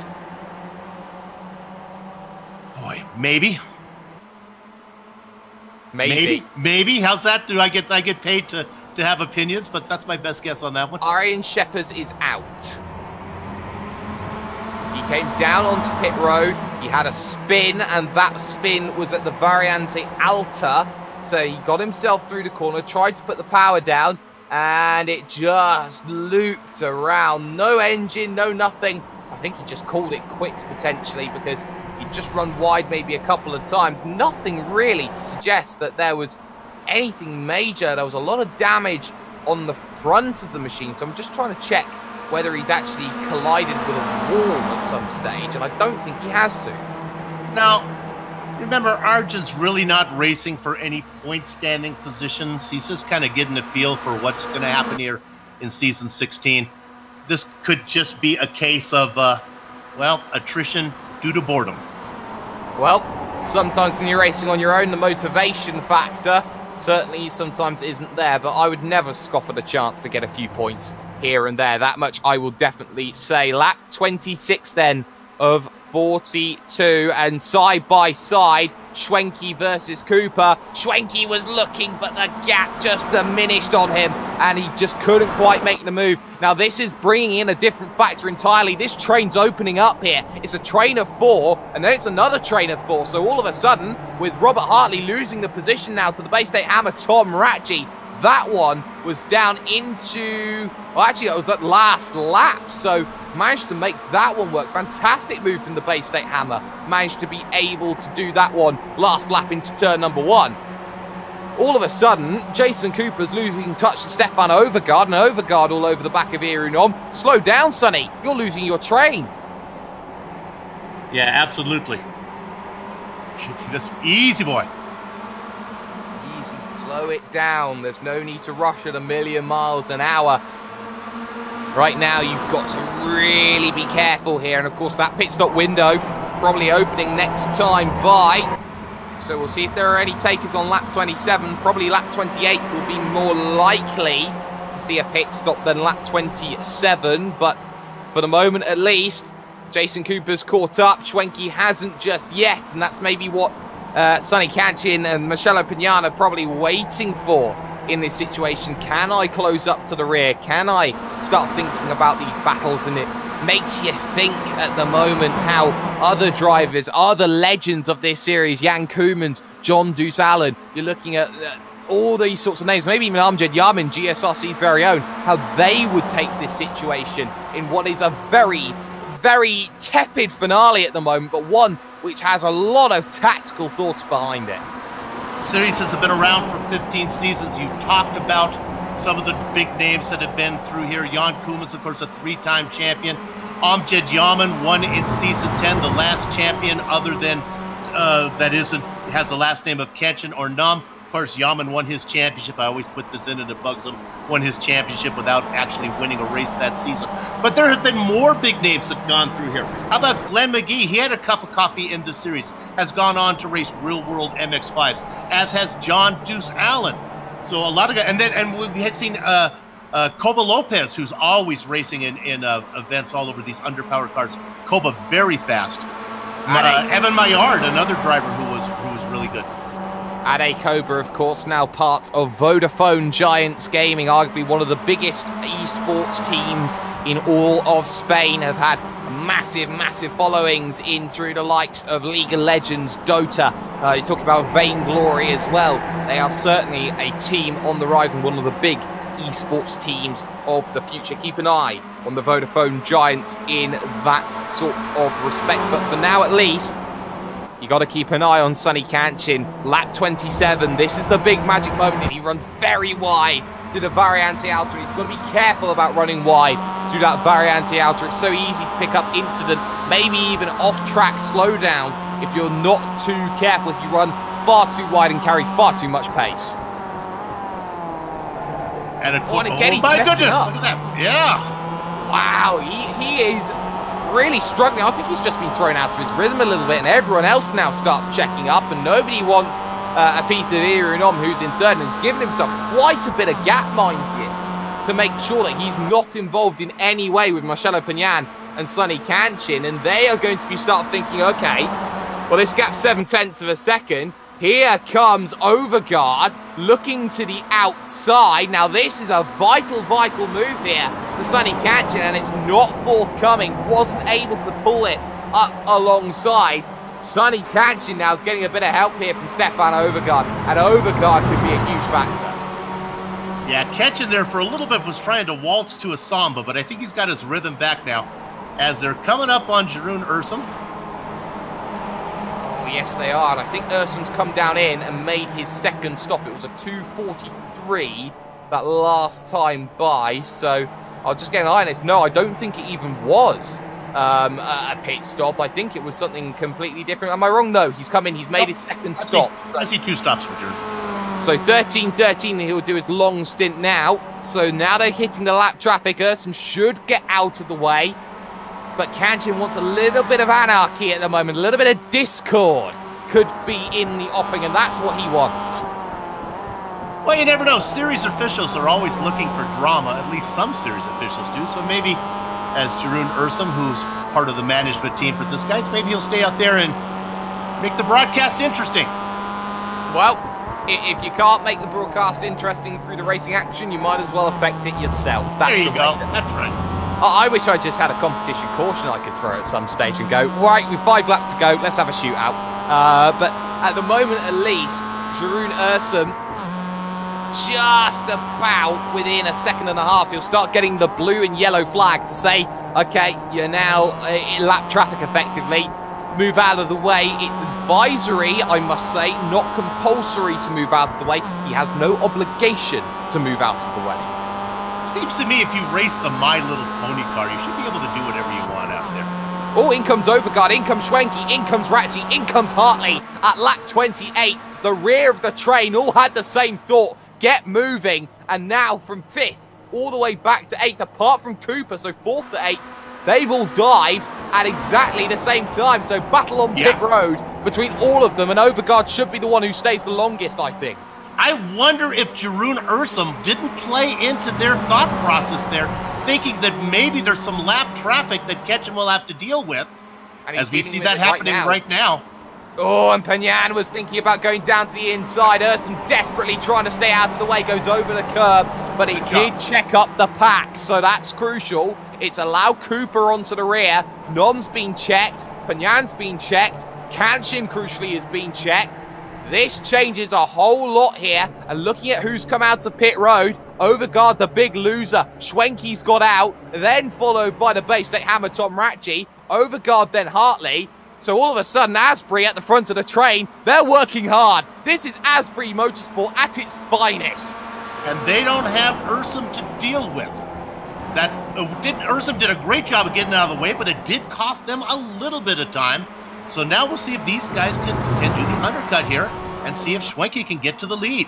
All they need is about 0.6 of a second, and they don't want Schwenke in the lead. They want Schwenke in 2nd, 3rd, or 4th, and they want him in front of Iru Nom. That's all he can ask for in this scenario, and they're all capable of fighting each other really, really quickly. Iru Nom currently in the magic spot, 3rd place, which would secure the title. 4th, we were unsure about Robert Vita if he's going to count or not, Soup. I believe he's not going to count. Yeah, it's not going to matter. He won't count, but there's no difference in the points, the ratio between 12 and 13 up at the top. Boy, Jeroen Ursum almost put the car in the wall there. He was trying his very best to hang on to the back of Cooper, who's going to pit. Well, Cooper's the only one who dives, and he will look to cover off everybody else who has made a move. So right now, it's 2 title pretenders, and the title pretender's key bodyguard, his Italian manhandler. That is Marcello Pagnan. And for the moment, Pagnan will act as rear gunner as Cooper will look for his box and will look to settle down in and make his stop. For Overgaard, though, he's got a Bay State Hammer who has been very slow off of the exit. Don't tell me he's had another slowdown. I think he has. So he's really, really struggled. They've completely lost Travis Schwenke. Schwenke now is the only person who can make something happen. He's found some lightning laps to go and get himself into great position. And now I think Jason Cooper, who's going now, has himself in a very nice position in comparison to the rest of them. I was a little worried about Cooper. It's like sending your kid to walk to school by himself for the first time. I feel better when Cooper has a pitting mate so he can judge how long to stay. But it's going to work out okay. He's out in front of Schwenke. At least he's on track first. Don't know if get the car wound up in time, but I think he is. He's wound up and he's got the position, so he's kept himself ahead. So good work there by Jason Cooper. He keeps himself ahead. The pack's starting to open out a little bit here. Hartley certainly nowhere near. Ratji and Overgaard together. And now we think about this. Where does that play out for the leading 3? Where are they going to come out in all of this? And when does Iru Nom decide to make that stop? When does Sonny Kanchin go? This is lap 30 at the moment. I don't think he can go much longer than this, Sue. Yeah, it's going to be soon. Hartley's going to have to put that P2 qualifying performance to good work right now to try to catch up. Kanchin, Pajan, and Num right now. Remember, Num pitted a lap earlier than these 2 guys in front of him. Well, we'll see if there are any mind games coming on to pit road this time by Kanchin out to the final corner. Slow once again, angling down onto pit road. Does he dummy? No, he doesn't. All 3 hit the lane at exactly the same time. So now it is a battle of pit crews. Sonny Kanchin, who has proverbially been the fastest man on pit road, always and forever. Panyan, his teammate, Nom, needing a fantastic stop. And of course, Jason Cooper right now heading through the Variante Alta with Travis Schwenke in tow, who needs to start making moves. Overgaard, Ratji and Hartley waiting in the wings. They all hit their boxes. They all hit their boxes fine. Nom has got the furthest box forward. He will have the easiest run coming off of pit road. Kanchin will have to go around Irunom, as will Marcelo Panyan. And I expect maybe Kanchin and Panyan to leave at exactly the same time. There goes Panyan. There goes Kanchin. Kanchin's got himself ahead, crucially, as has Panyan. But here comes Jason Cooper, who's been putting in some lightning pace. There's not much in it between them right now. Here's the commitment code. Get on and get going. Cooper's going to be charging right now, but I think Cooper's still in fourth position at the moment. Depends on Iru Nom. Depends on Jason Cooper. Cooper closing it down to the inside. Nom currently loses the championship if things remain like this. There you have it. Kanchin in first, Nom in fourth, and I don't think that puts him in a deadlock and ties. And I think Kanchin gets it because he has more wins, but we still have 12 laps of racing to go. Oh, Schwenke looking as well. On countback right now, it is Kanchin.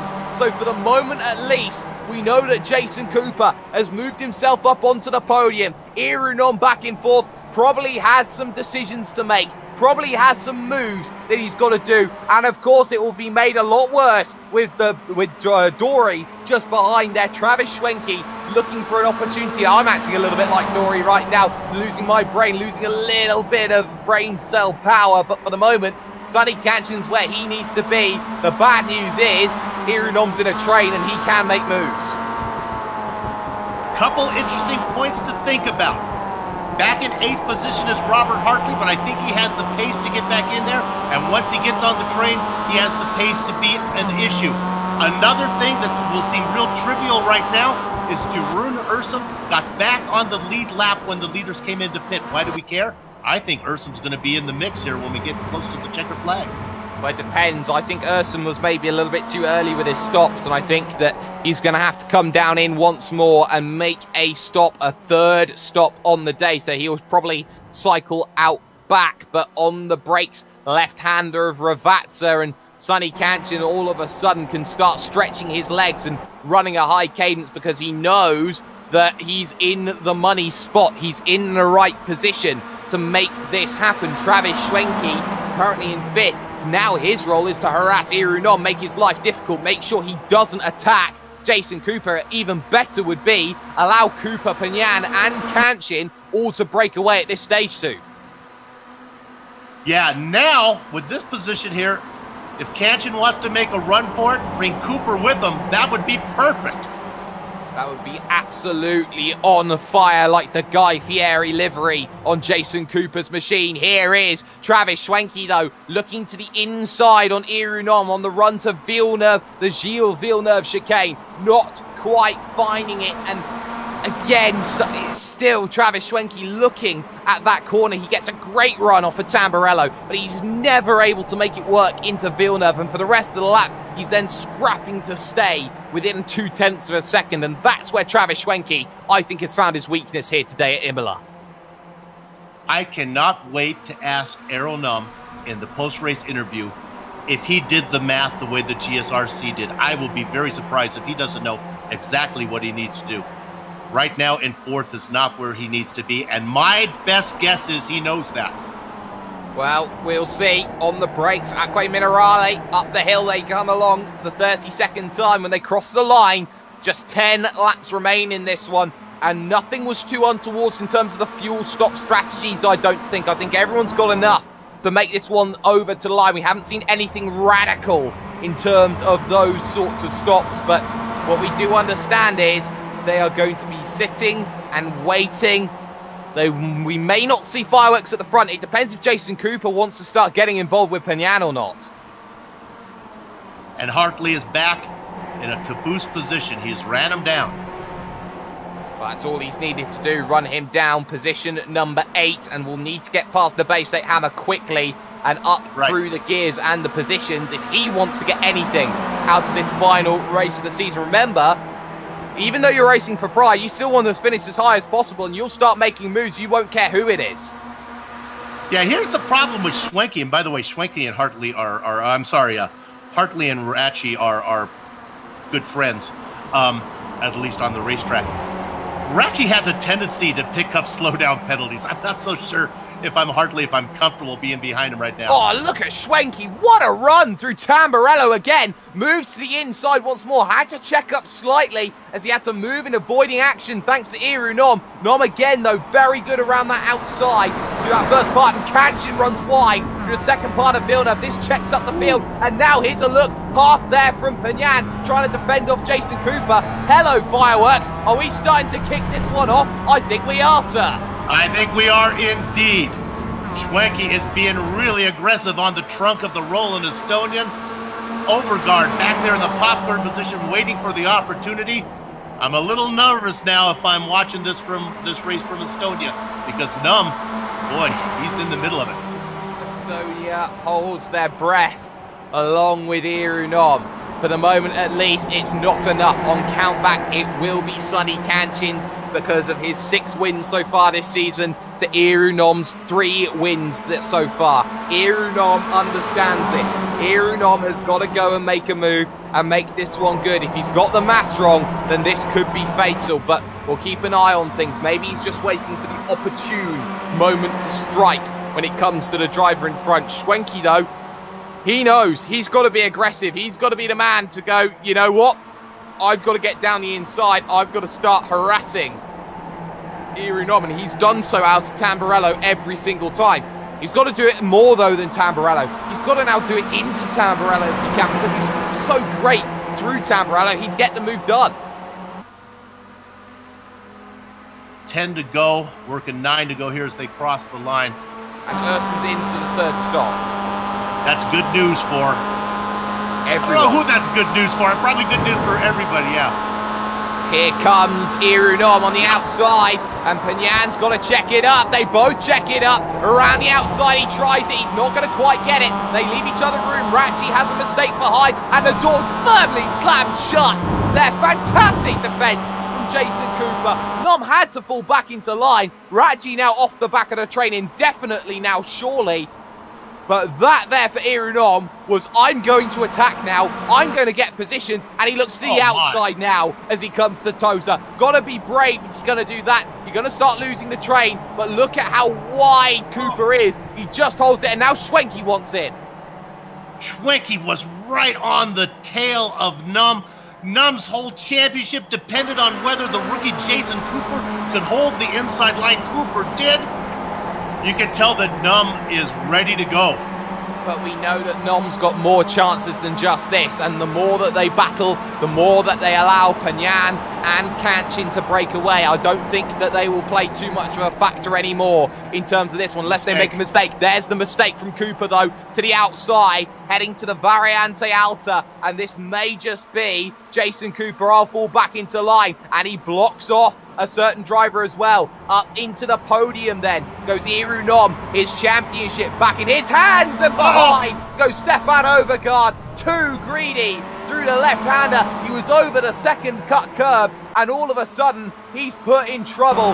Ratchy he is with, but all of a sudden Iru Nom's championship is back in hand, and he will now probably look to chase down Marcelo Panyan and make his life even easier. Ratchy has lost the train. Overguard has lost the train. Hartley's going to have to hustle to catch the train. And now there's a big gap. And again, this is a case, Jake, I'm not sure if Kanchin and Pajan really need to be this far out in front. It's really maybe in their best interest to back up a little bit. Maybe they have to. You got to remember, Travis Schwenke's on the train, but someone's forgotten their ticket. So at the moment, at least, it seems that they need a ticket conductor or something to make this one happen. As now, look at how Iru Nom, that 0.8 of a second gap is halved through Tamburello, and all everyone can see is this is Nom's championship right now. Unless Jason Cooper decides, you know what, I'll go back on the aggressive, maybe Marcelo Panyan gets involved. This is what I was talking about. Panyan backing up Iru Nom and letting Kanchin go, just so that there is the faintest semblance of hope that Kanchin gets the title. the racing gods are cruel and fickle.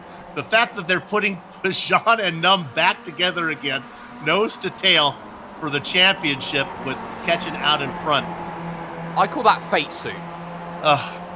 Here comes Schwenke, though, to the outside here as he tries at Acque Minerale. So he looks to the outside. You don't do it around the outside of Acque Minerale unless you have some form of grip hack. He does not. He cannot make that move. So Travis Schwenke sits behind and waits. But Cooper now could be the aggressor in this situation. He may wait for the final lap to make something happen. Your top 6 back together again. Guess who caught the train when it was halfway down the tracks? Oh yes, it's Robert Hartley again. He's caught more trains today than a train hopper does.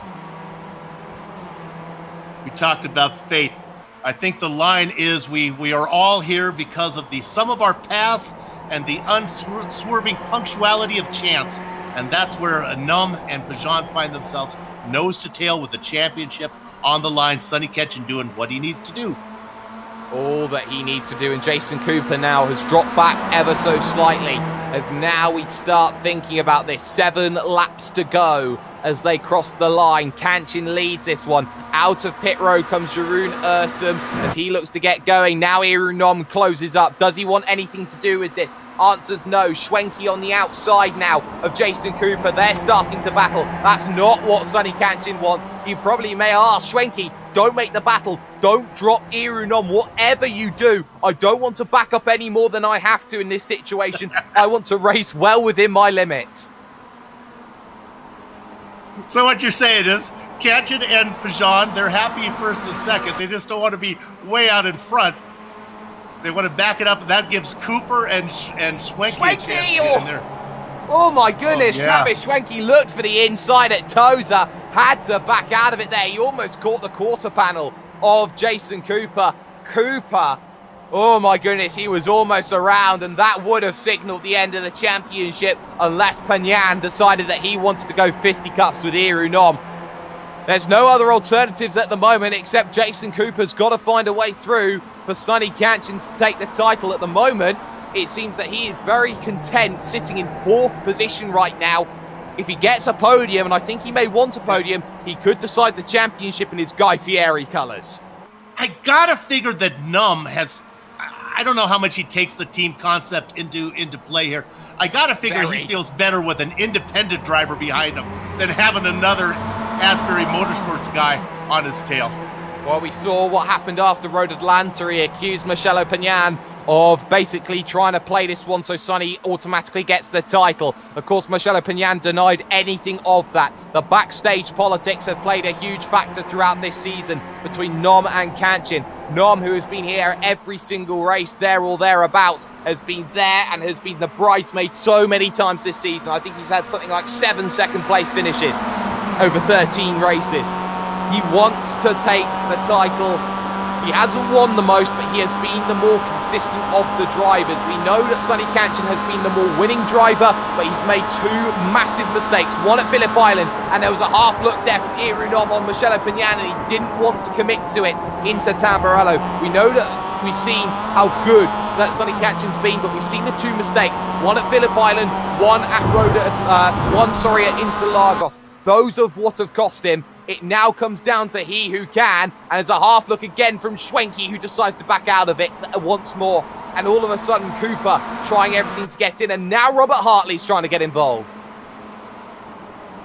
Yeah, maybe Aero Num can offer Jason Cooper a couple tickets to the Estonian opera and cooking show, because would you just stay back in 4th place to stay where you are, man, and this is where we want to race?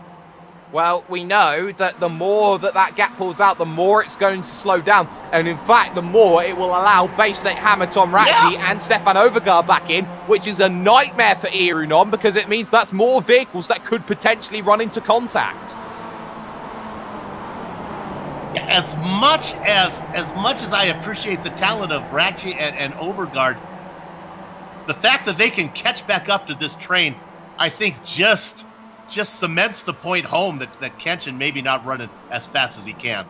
Well, right now it's just a case of the pass for the most resistance, not the least. Oh my goodness, Schwenke, he was all over the bonnet, the boot, sorry, of a certain Mr. Jason Cooper, but Cooper gets away with one there. That so very easily could have been contact, that could have been spinning.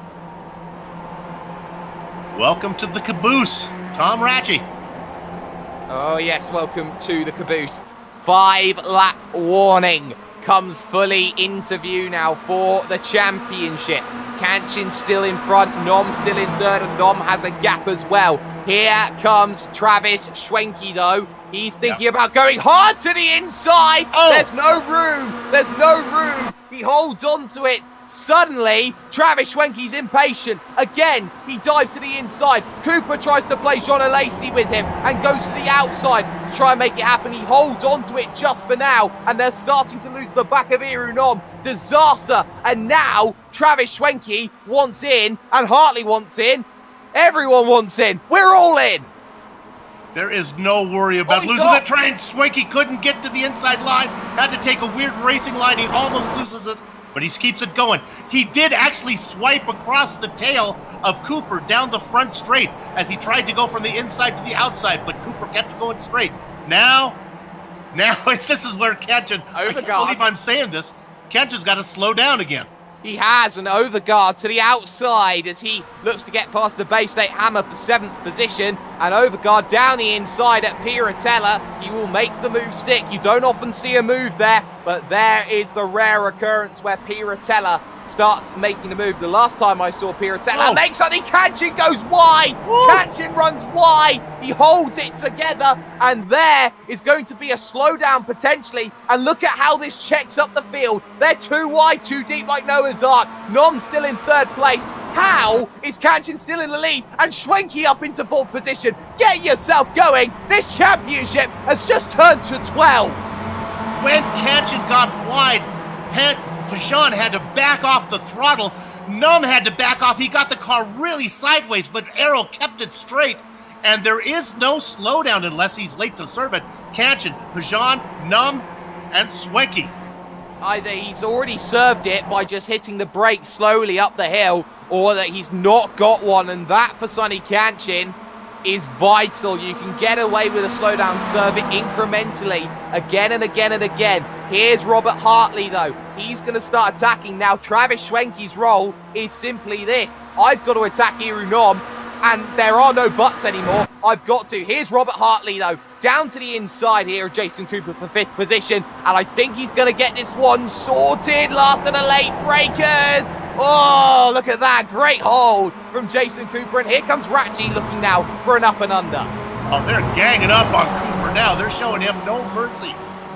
Rookie or not, you still got to battle it out. And his overguard goes to the outside now, trying to hold a position. He can't find it right now. Irunom starting to go aggressive suddenly, and he's going to get past Panyan, and he's not going to find it into Tosa, and Schwenke's there. Nom has got to worry the 3rd place. This is not a usual 3rd place. You got an Asbury guy in front of you, you got an Asbury guy behind you. I don't think Arrow can afford to sit here. I think he's got to try to get to 2nd or win this thing. And I think you'll be pooping Asberries as well if you're Irunom. That much you can definitely say. But it's my favorite pie, baby. My favorite pie. It may just be, but Travis Schwenke right now has the world in his hands. His teammates in 1st, his teammates in 2nd. Not only would this be a 1-2-3 and Asbury lock of the podium, this would be a championship winning move if Travis Schwenke, Dory, could influence it by making a move on a certain Irunom. There is 3 laps to go when they next cross the line. Only 3 laps, only 9 miles, only about 14.7 kilometers remaining then in this event. We were a little worried coming into this with a low car count that we were going to have a hard time, that it wouldn't be much of a race. Boy, it is an exciting race right now. And you know, the extended distance makes these final 3 laps seem even that much closer to the end. If this was a 45-minute race, we'd be waiting a little bit. But right now, Jake, the action's heating up. It certainly is as the bump draft continues, and all of a sudden you've got to start defending here, Marcello. We could see Irunom go for the 2-for-1 special, and he does. He moves to the outside, trying to take Michele Pagnan, trying to take Sonny Kancin as well. If you can get past Pagnan, that's going to be vital, and it is. And Kancin hangs him out to dry, and all of a sudden it starts ganging up behind. Schwenke wants in, Harley wants in, Cooper wants in. None of them are going to get an inch. There's Harley being forced out to dry. Nom defending third for his life at the moment, with 5 swarming behind him like an angry hive of wasps. And for the moment at least, it's still going to be Irunom, still Schwenke in fourth position, but Schwenke, all of a sudden, looks for the inside at Toza, backs out of it. Irunom knew that he wasn't safe in third. Schwenke is too good of a driver to have to defend. He made the move, tried to get up on Pagnan, couldn't do it. Everybody catches their breath. Let's try it again. Let's try it again. Give me some time to drink, damn it. There's still, you see right now, Travis Schwenke waiting. He's just got to make that move. Somebody's got to get past Irunom. And we saw there, that was Sonny Kancin going, you know what, you're going to try and get past me? I'll just hang you out to dry like yesterday's washing. You don't stand a chance on the outside. You've got to get to the inside of me. And even if you do, I'm going to pinch you to the curb so hard that you're not going to find a way past. Kancin is using every trick in the book right now to keep himself ahead soon. Cooper has been relegated back to 6th position. He'll be out of the mix. Hartley really worked hard to get around him. And now look at this. Schwenke is right there on Nom. Remember, this is the last overtaking opportunity on the run to the line on the final lap. And here he goes, looking for the inside. Nom has to give room as he defends the position and pinches on the outside. Schwenke holds it through Ravazza 1. A good run through Ravazza 2 now, and there could be the opportunity. They haven't broken draft. Look how wide Irunom's going. He's using everything. Remember, there are no incident points. There is nothing that stops no even points that can help. So now every single track limit can be used and abused in any which way, shape or form. Here's Robert Hartley though, pushing Travis Schwenke forward, looking at maybe 4th place. 2 laps to go, popsicle sticks left, and all of a sudden there is the calm before the proverbial final lap storm.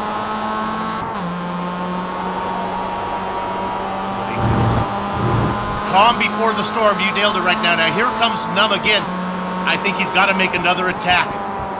He has to. He's got no choice. He's got to put daylight between himself and 4th place. He's in 3rd. He's got no guarantees of safety at the moment. Remember, Pagnan and Kancin, they're trying to slow it down, so he gets himself 1 more through. This is a fascinating battle. It has been all race long. It's been slow to burn, but all of a sudden, we've got down to the cinders, and those cinders are erupting in terms of the wood that we have piled again and again onto the flames, and into Piratella there is still nothing forthcoming for Travis Schwenke, and the move that helped Sonny Kancin win a record-setting 4th MWT title. For Irunom, he wants his 2nd MWT title, and 3rd seals it for the moment. And I'll tell you, you would not want, if you were in this situation to Irunom, there's not an Asbury Motorsports driver you want behind you more than Travis Schwenke. Yes, he's aggressive, but man, he is clean and he is fair. Schwenke will play this straight. He may do, but of course Two-Face has a double-sided coin. You may be very, very surprised when a championship is on the line. Run to Ravazza then. When they cross the line, the white flag will come out for 1 more lap. And there's a look there from Schwenke, and he's not close enough to make anything happen. He'll want to do this cleanly. He'll want to win this championship cleanly. And look how he's tucked behind Irunom now. He's got an opportunity to now charge, and he's got everything to play for. 1 lap left in the MWT, and the title is still up for grabs. Nom needs 4th. Well, Nom needs 3rd. He's currently 3rd, and Kancin needs 4th. And here comes Schwenke. He goes to the outside, trying to make the move for the championship. And now Nom starts attacking Michele Pagnan. He runs into Pagnan. He makes 1 contact, 2 contact. Schwenke dives down the inside. And for the moment, Schwenke can't get the move done. They'll go to Villeneuve and now box him in, and he will box him in. And now they're all boxed in, and that's going to mean that Nom has got to be careful. They're 3 wide behind as they go through. Schwenke can't carry the speed, just about does so. Side by side to Toza, they all run wide. Off goes Overgaard in the background, but that doesn't matter. Down to the inside, he holds it, and now there's the base that Hammer tried to get through. Nom somehow holds on for the moment. He's got half a lap to go, though. Don't count that out. He's got half a lap left. He's got himself 2 and a little bit kilometers. Looking at Piratella, he's not quite close enough yet. And Schwenke makes a massive mistake through the corner. That allows the Bay State Hammer to make his way through. And all of a sudden now, it's going to have to be holed up a mile from Sonny Kanchin. And look at that. He has held up a mile. Look at where Tom Ratchey's come from. Absolutely nowhere. Mistake back behind. You see from Robert Hartley, he's now going to play no further part. And all of a sudden, it's down to Tom Ratchey, who dives for the inside. Is there contact? Yes, there is. And round. Ratchey's off. Ratchey into Schwenke. Schwenke is into Hartley. And there is Irunom. There is Irunom running away, scampering as he gets himself home. There's not much left you can do except check it up and brake check. If you're Marcelo Pagnan, Sonny Kanchin will win the battle. But the war, the championship is all Irunom. He's had the greatest defense in the final lap. Irunom is champion once again in the MWT, and it's a victory for Sonny Kanchin. He tried his best, but it wasn't quite there. That is the greatest finish to an MWT you will ever see, ever in your life. My words would only be heavy-handed. I have nothing to say. Congratulations to Irunom.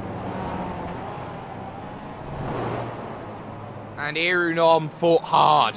He fought so hard for that. He fought with tooth and nail at every single turn. We still wait for Bjorn de Forge and Joe McDonald to make their ways to the line. They're going to be a little while longer. Jason Cooper has lost a lot in that final lap as well. He's tried to get himself overthrough.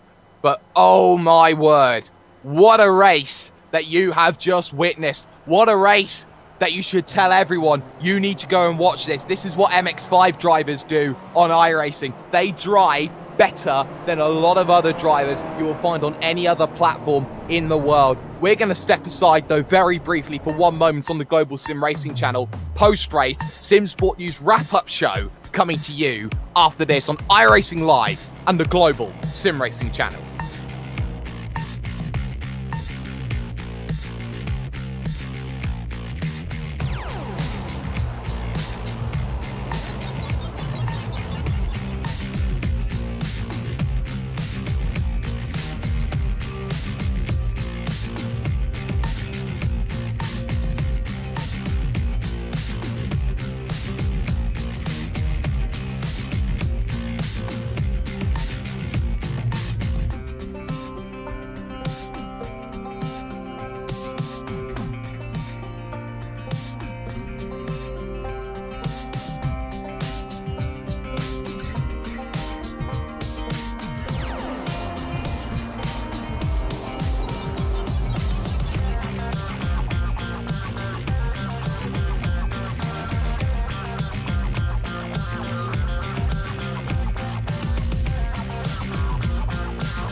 Welcome back, ladies and gentlemen, to the Sim Sport News wrap-up. SimSport News is one of the first dedicated sim racing news websites that covers all broadcasted series on iRacing. Ran by Jacob Tofts and Gianni Quintelier, the SimSport News race team competes on many official iRacing series, as well as the one you've been watching. For more information, go to simsportnews.com. And with that out of the way, the championship comes to a close. And what a thrilling finale that we have had. Sonny Kanchan did everything that he needed to do here today in this race. He started third. He got himself a an eighth race victory, actually, of the season, finishing in 1 hour, 29 minutes and 13 seconds. He had a teammate behind him in Marcelo Pignan, who helped every stage of the way to keep himself in the race lead. But ultimately, it would not be enough. Iru Nom finishes home in third position and takes the championship by a slender few points. And what a sweet second championship it is for the Rolling Estonian. Stefan Overgaard finishes in fourth place, with Tom Ratchey, the Bay State Hammer, in fifth, who threw the dive that could have won the race. Ultimately, it didn't pay off. Robert Hartley finishes in sixth, with Travis Schwenke making a big error, finishing home in seventh. Jason Cooper fell off in the final stages to come home eighth, with Bjorn de Force a quiet drive to ninth, and Joe McDonald the last of the finishers. And then we had two guys who had trouble. We saw My Little Pony, Jerome Ursum. He comes home 9 laps down in 11th. He's going to be ahead of Arjun Sheffers, who was 19 laps down in 12th. Jake? And that is everybody who has made their way over to the line. The one person we have conversation with, if my Discord decides that it doesn't want to freeze up on me at this stage, will be Iru Nom. So we'll get an opportunity to talk to him right about now. Iru, it's a championship. It's a second championship for you, Iru. How are you feeling? Great. It was really, really hard. It's very hot in my room. And yeah, let's say the top 3 played some games in the end. So it was just surviving. Well, survival of the fittest it was. Just talk us through those last few laps, because you had yourself drop back down to fourth position. You find yourself back past Jason Cooper. And then for that last lap, you had Schwenke trying to make a move on you every which way. You had 5, 6, 7 drivers all looking to try and get through, everyone making mistakes. How do you keep your head in such difficult conditions? Yeah, just I knew I had to beat it. And it was really hard because passing Pajan in front of me was pretty much impossible without crashing. I think 3 laps to go, I got side by side by Sunny, and he just went straight in the corner, and I had to brake. We had some contact in the end. I just tried to place my car where's the best possible place, and there were some very rough places, and yeah, I don't know. Let's see how the IRT looks at it, but I had to go for it. Well, you had to go for it, but it's a second championship. It's one which you really understand that, you know, it probably is the one that means the most, because you've been fighting so hard all season. You've had yourself only 3 race victories. You've been second a whole bunch of times. It's all, you know, it set itself up to be the nearly season. Just where do you rank this in terms of your sim racing achievements? I'm not sure, because there was some luck on my part when Sonny had trouble, but then again, I had a few horrible races with the jump starts. And again, this race, I wasn't able to start because my clutch didn't work. So I went on the green with no revs. That's why I lost the lead. But yeah, it was really tough. But some luck, yeah. Yeah, Arrow, it's super. There was luck to go all over. You had good luck, bad luck. So did Sonny. Good luck, bad luck. It played out equally. I want to ask you this. Did you feel outnumbered out there with all the Asbury Motorsports cars around you? Are you aware that they're all teammates? Yeah, yes, of course I'm aware. So yeah, that was it. That was the reason it was very tough, because they were just playing to Johnny. So yeah. I thought you felt a little more comfortable with Cooper behind you, the rookie who's not associated with those guys. But what Schwenke got back there, there was a swarm of those guys, weren't there? Yeah, it was. Pajan was blocking in front, and right. And Schwenke got runs, and yeah, that was. They almost played out it perfect against me, but yeah, in the end, I just forced my way to the third. Well, Okay, go ahead. I certainly will. You find yourself with a championship, your second championship. You'll have a taste of whatever drink you can get your hands on after this. But shout out sponsors, who gets it done and who do you have to thank for your championship winning season? Yeah, definitely the league and the organizers. They do a great job. And all the racers, the new guys racing are really good and really safe to race, so it's enjoyable. So, and the league sponsors and you guys. No worries at all. So there we see that Irunom champion for the second time in MWT.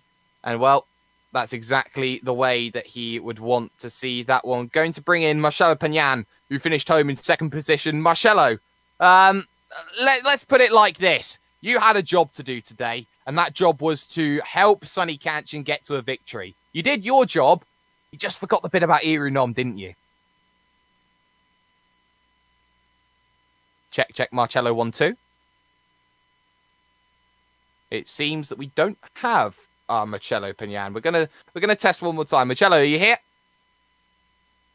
It seems that we do not have a Marcello Pagnan. So, unfortunately, that's going to be a little bit disappointing, Soup, unable to talk to Marcello Pagnan.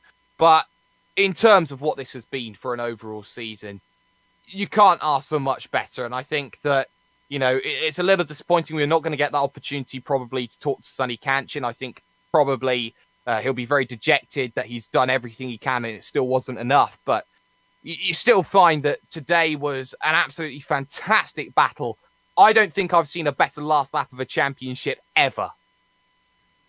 You could tell that Errol knew exactly what he needed to do, and he also was aware of the situation around him with the teammates. I don't know how he kept the car clean. He got bumped when he tried to make a pass on Pajan. He got bumped when Schwenke tried to get underneath him. He got bumped when Ratchie made the last move underneath him. He held them all off. A deserving championship, his second. He is destined for the Wall of Fame. Well, no worries at all. We've actually just caught up with Travis Schwenke. Travis, it seems that you hit him and you hit him and you hit him and he still won't fall down. Yeah, he was a weeble wobble for sure. I mean, I was definitely trying everything I could to get by him and at least get by him cleanly. You know, I mean, I know there's 4 team cars there and, you know, we're trying for our teammate, but we're not going to do anything stupid to ruin Eero's chances of getting that championship. So make it clean and make it real, not anything fake. No, you certainly have to keep that in mind. And of course, a difficult race for you in some respects. You spent most of the day in the middle to the rear of the pack. So in terms of trying to find some air, trying to find some opportunity to attack, how difficult was it getting past certain drivers like Jason Cooper, for example?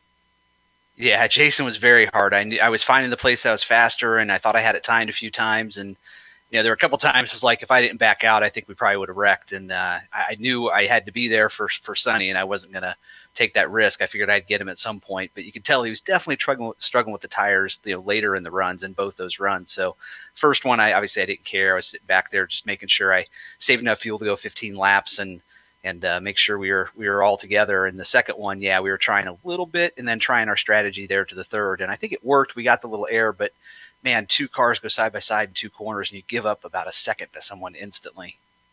You certainly do. And well, looking at that final lap as well, you had opportunities to attack. You attacked for the first half of the lap, but a big mistake at Piratella. What happened? Yeah, I'm going to blame Tom on that. So Tom got on the radio and was telling me, come on. And I just touched the grass. I just touched the outside grass as I turned in, and it got real loose, just snapped on entry. So had to save it and then try to fight back. And, you know, I saved it and it was okay. I was trying not to let Rob by, but he had good position on me going down the hill, and it wasn't going to get any better unless I tried to run down the front stretch. So I tried to set up, and then, of course, the accident in the chicane, and, you know, I hit Tom. But Tom still beats me in the championship from that. Travis is super. Talk about Ratchie. How about that last-ditch effort from your pal, my pal, Tom Ratchie, as he tried to get in there along Numb? Almost got it done. You know, Tom is very good on the brakes. He won't admit it, but he is very good late braker, especially into a really slow corner like that. And he got all the way in. I watched the overhead from the replay after the race, and he was all the way there. And Arrow just didn't give up, and it was barely a touch. It's really hard to say, whose fault that was. I'll have to look at it again. But just good close racing, and Tom just snapped around, and I was trying to turn, but of course you're going so fast through there. There's not much you can do. Yeah, I thought it was great. I thought you guys put on a great show, and I got to admit, I'm glad that Arrow. I'm not saying I'm glad he won, but I'm glad he got to the finish line. If you know what I mean. Yeah, exactly. Tom wouldn't want that either, of course. So right. Yeah. Good job, guys. Yeah, thank you. Well, before we let you go, Travis, we haven't seen Sonny. Marcello's very quiet for an Italian, I think it has to be said. So shout out sponsors who gets it done at Asbury. Definitely to GSRC and what they do here for us, and each of us kind of has our own little team moniker on our cars, and we just appreciate everything GSRC and what QRS does for the series, and looking forward to a great season next year. Well, no worries at all. Travis Schwenke then coming home eventually, if I look this one up, in 7th position, which is a little bit disappointing from where he was earlier on. But Travis Schwenke, by the way, had a fantastic run overall. But Soup, unfortunately, it's that time of the season again, isn't it? Yes, it is. So what do you got to say here? What do I have to say? Well, I have to say that it's all that we have time for here this evening. A massive thanks to everyone at the Quality Racing Sim-dicate for organising this series and contracting with GSRC to broadcast it. Thanks also have to go to Heusinkveld. Affordable simulator software and hardware are thought to be of limited use for race teams and drivers, but their simulation solutions bring professional results within reach for any race team or driver without having to compromise on realism or engineering value. They offer a broad array of products and services such as advanced vehicle simulation software and hardware. They are able to simulate any combination of race car and track, including a full-fledged cockpit environment with unparalleled realism. Heusinkveld solutions are currently being used by professional teams and drivers in GP3, Formula 4, GP2, and Formula 1. Now, these products are available for any professional team or driver looking for an edge in racing. Be a better race car driver and get in touch today. We'd also like to thank SimSport News for their help in sponsoring the wrap-up show, as well as the company's equipment and software that you see on the screen now that we use on our broadcasts. And of course, the music that you have heard on today's broadcast is thanks to Eric Ekholm and June Lalonde. See the screen for how to contact each of them right now. You know, the Global Sim Racing Channel's very first broadcast was over 5 years ago, round 1 of season 5 of the MX-5 World Tour. That's right, that race was won by Amjad Yaman, and we have been with the Quality Racing Sim-dicate and the MX-5 World Tour ever since. This concludes our coverage for season 15, but the talks are underway, and we expect to be back to cover the complete season 16 that will be coming up soon. Keep checking with us for the dates of that first round. Sliding across your screen right now are some of the upcoming broadcasts, so check those out and mark them down on your calendar. And if you'd like to find out more information about GSRC, including a complete list of future broadcasts, you can find it all at globalsimracingchannel.com. We're also on Twitter at GSR Channel, Facebook at Global Sim Racing Channel, and GSR_Graham for Instagram. And don't forget, if you haven't done it yet, go ahead and subscribe to our YouTube channel. Jake? And finally, on behalf of the man on my right, Bill Sukzan, the man behind the desk, our director Joe Peak, and finally the man who some say didn't make any cameras, and this is all just a dream, our camera guru Dougie Beard. I'd like to thank you all for the final time, as it is now that I lock the gate, I hand my set of keys to Joe, I put my hamper over my shoulder, and I say that this, for now, is my last broadcast for the Global Sim Racing Channel. And trust me, I have enjoyed every single second of it. It's Sonny Kanchin who put everything in to win the battle, but the war goes to Irunom, and he fought so hard in that final lap. And with one final slash of the sword, he held off the charge of Asbury Motorsports & Co. Until next time, race clean, race hard, and they'll see you on the track.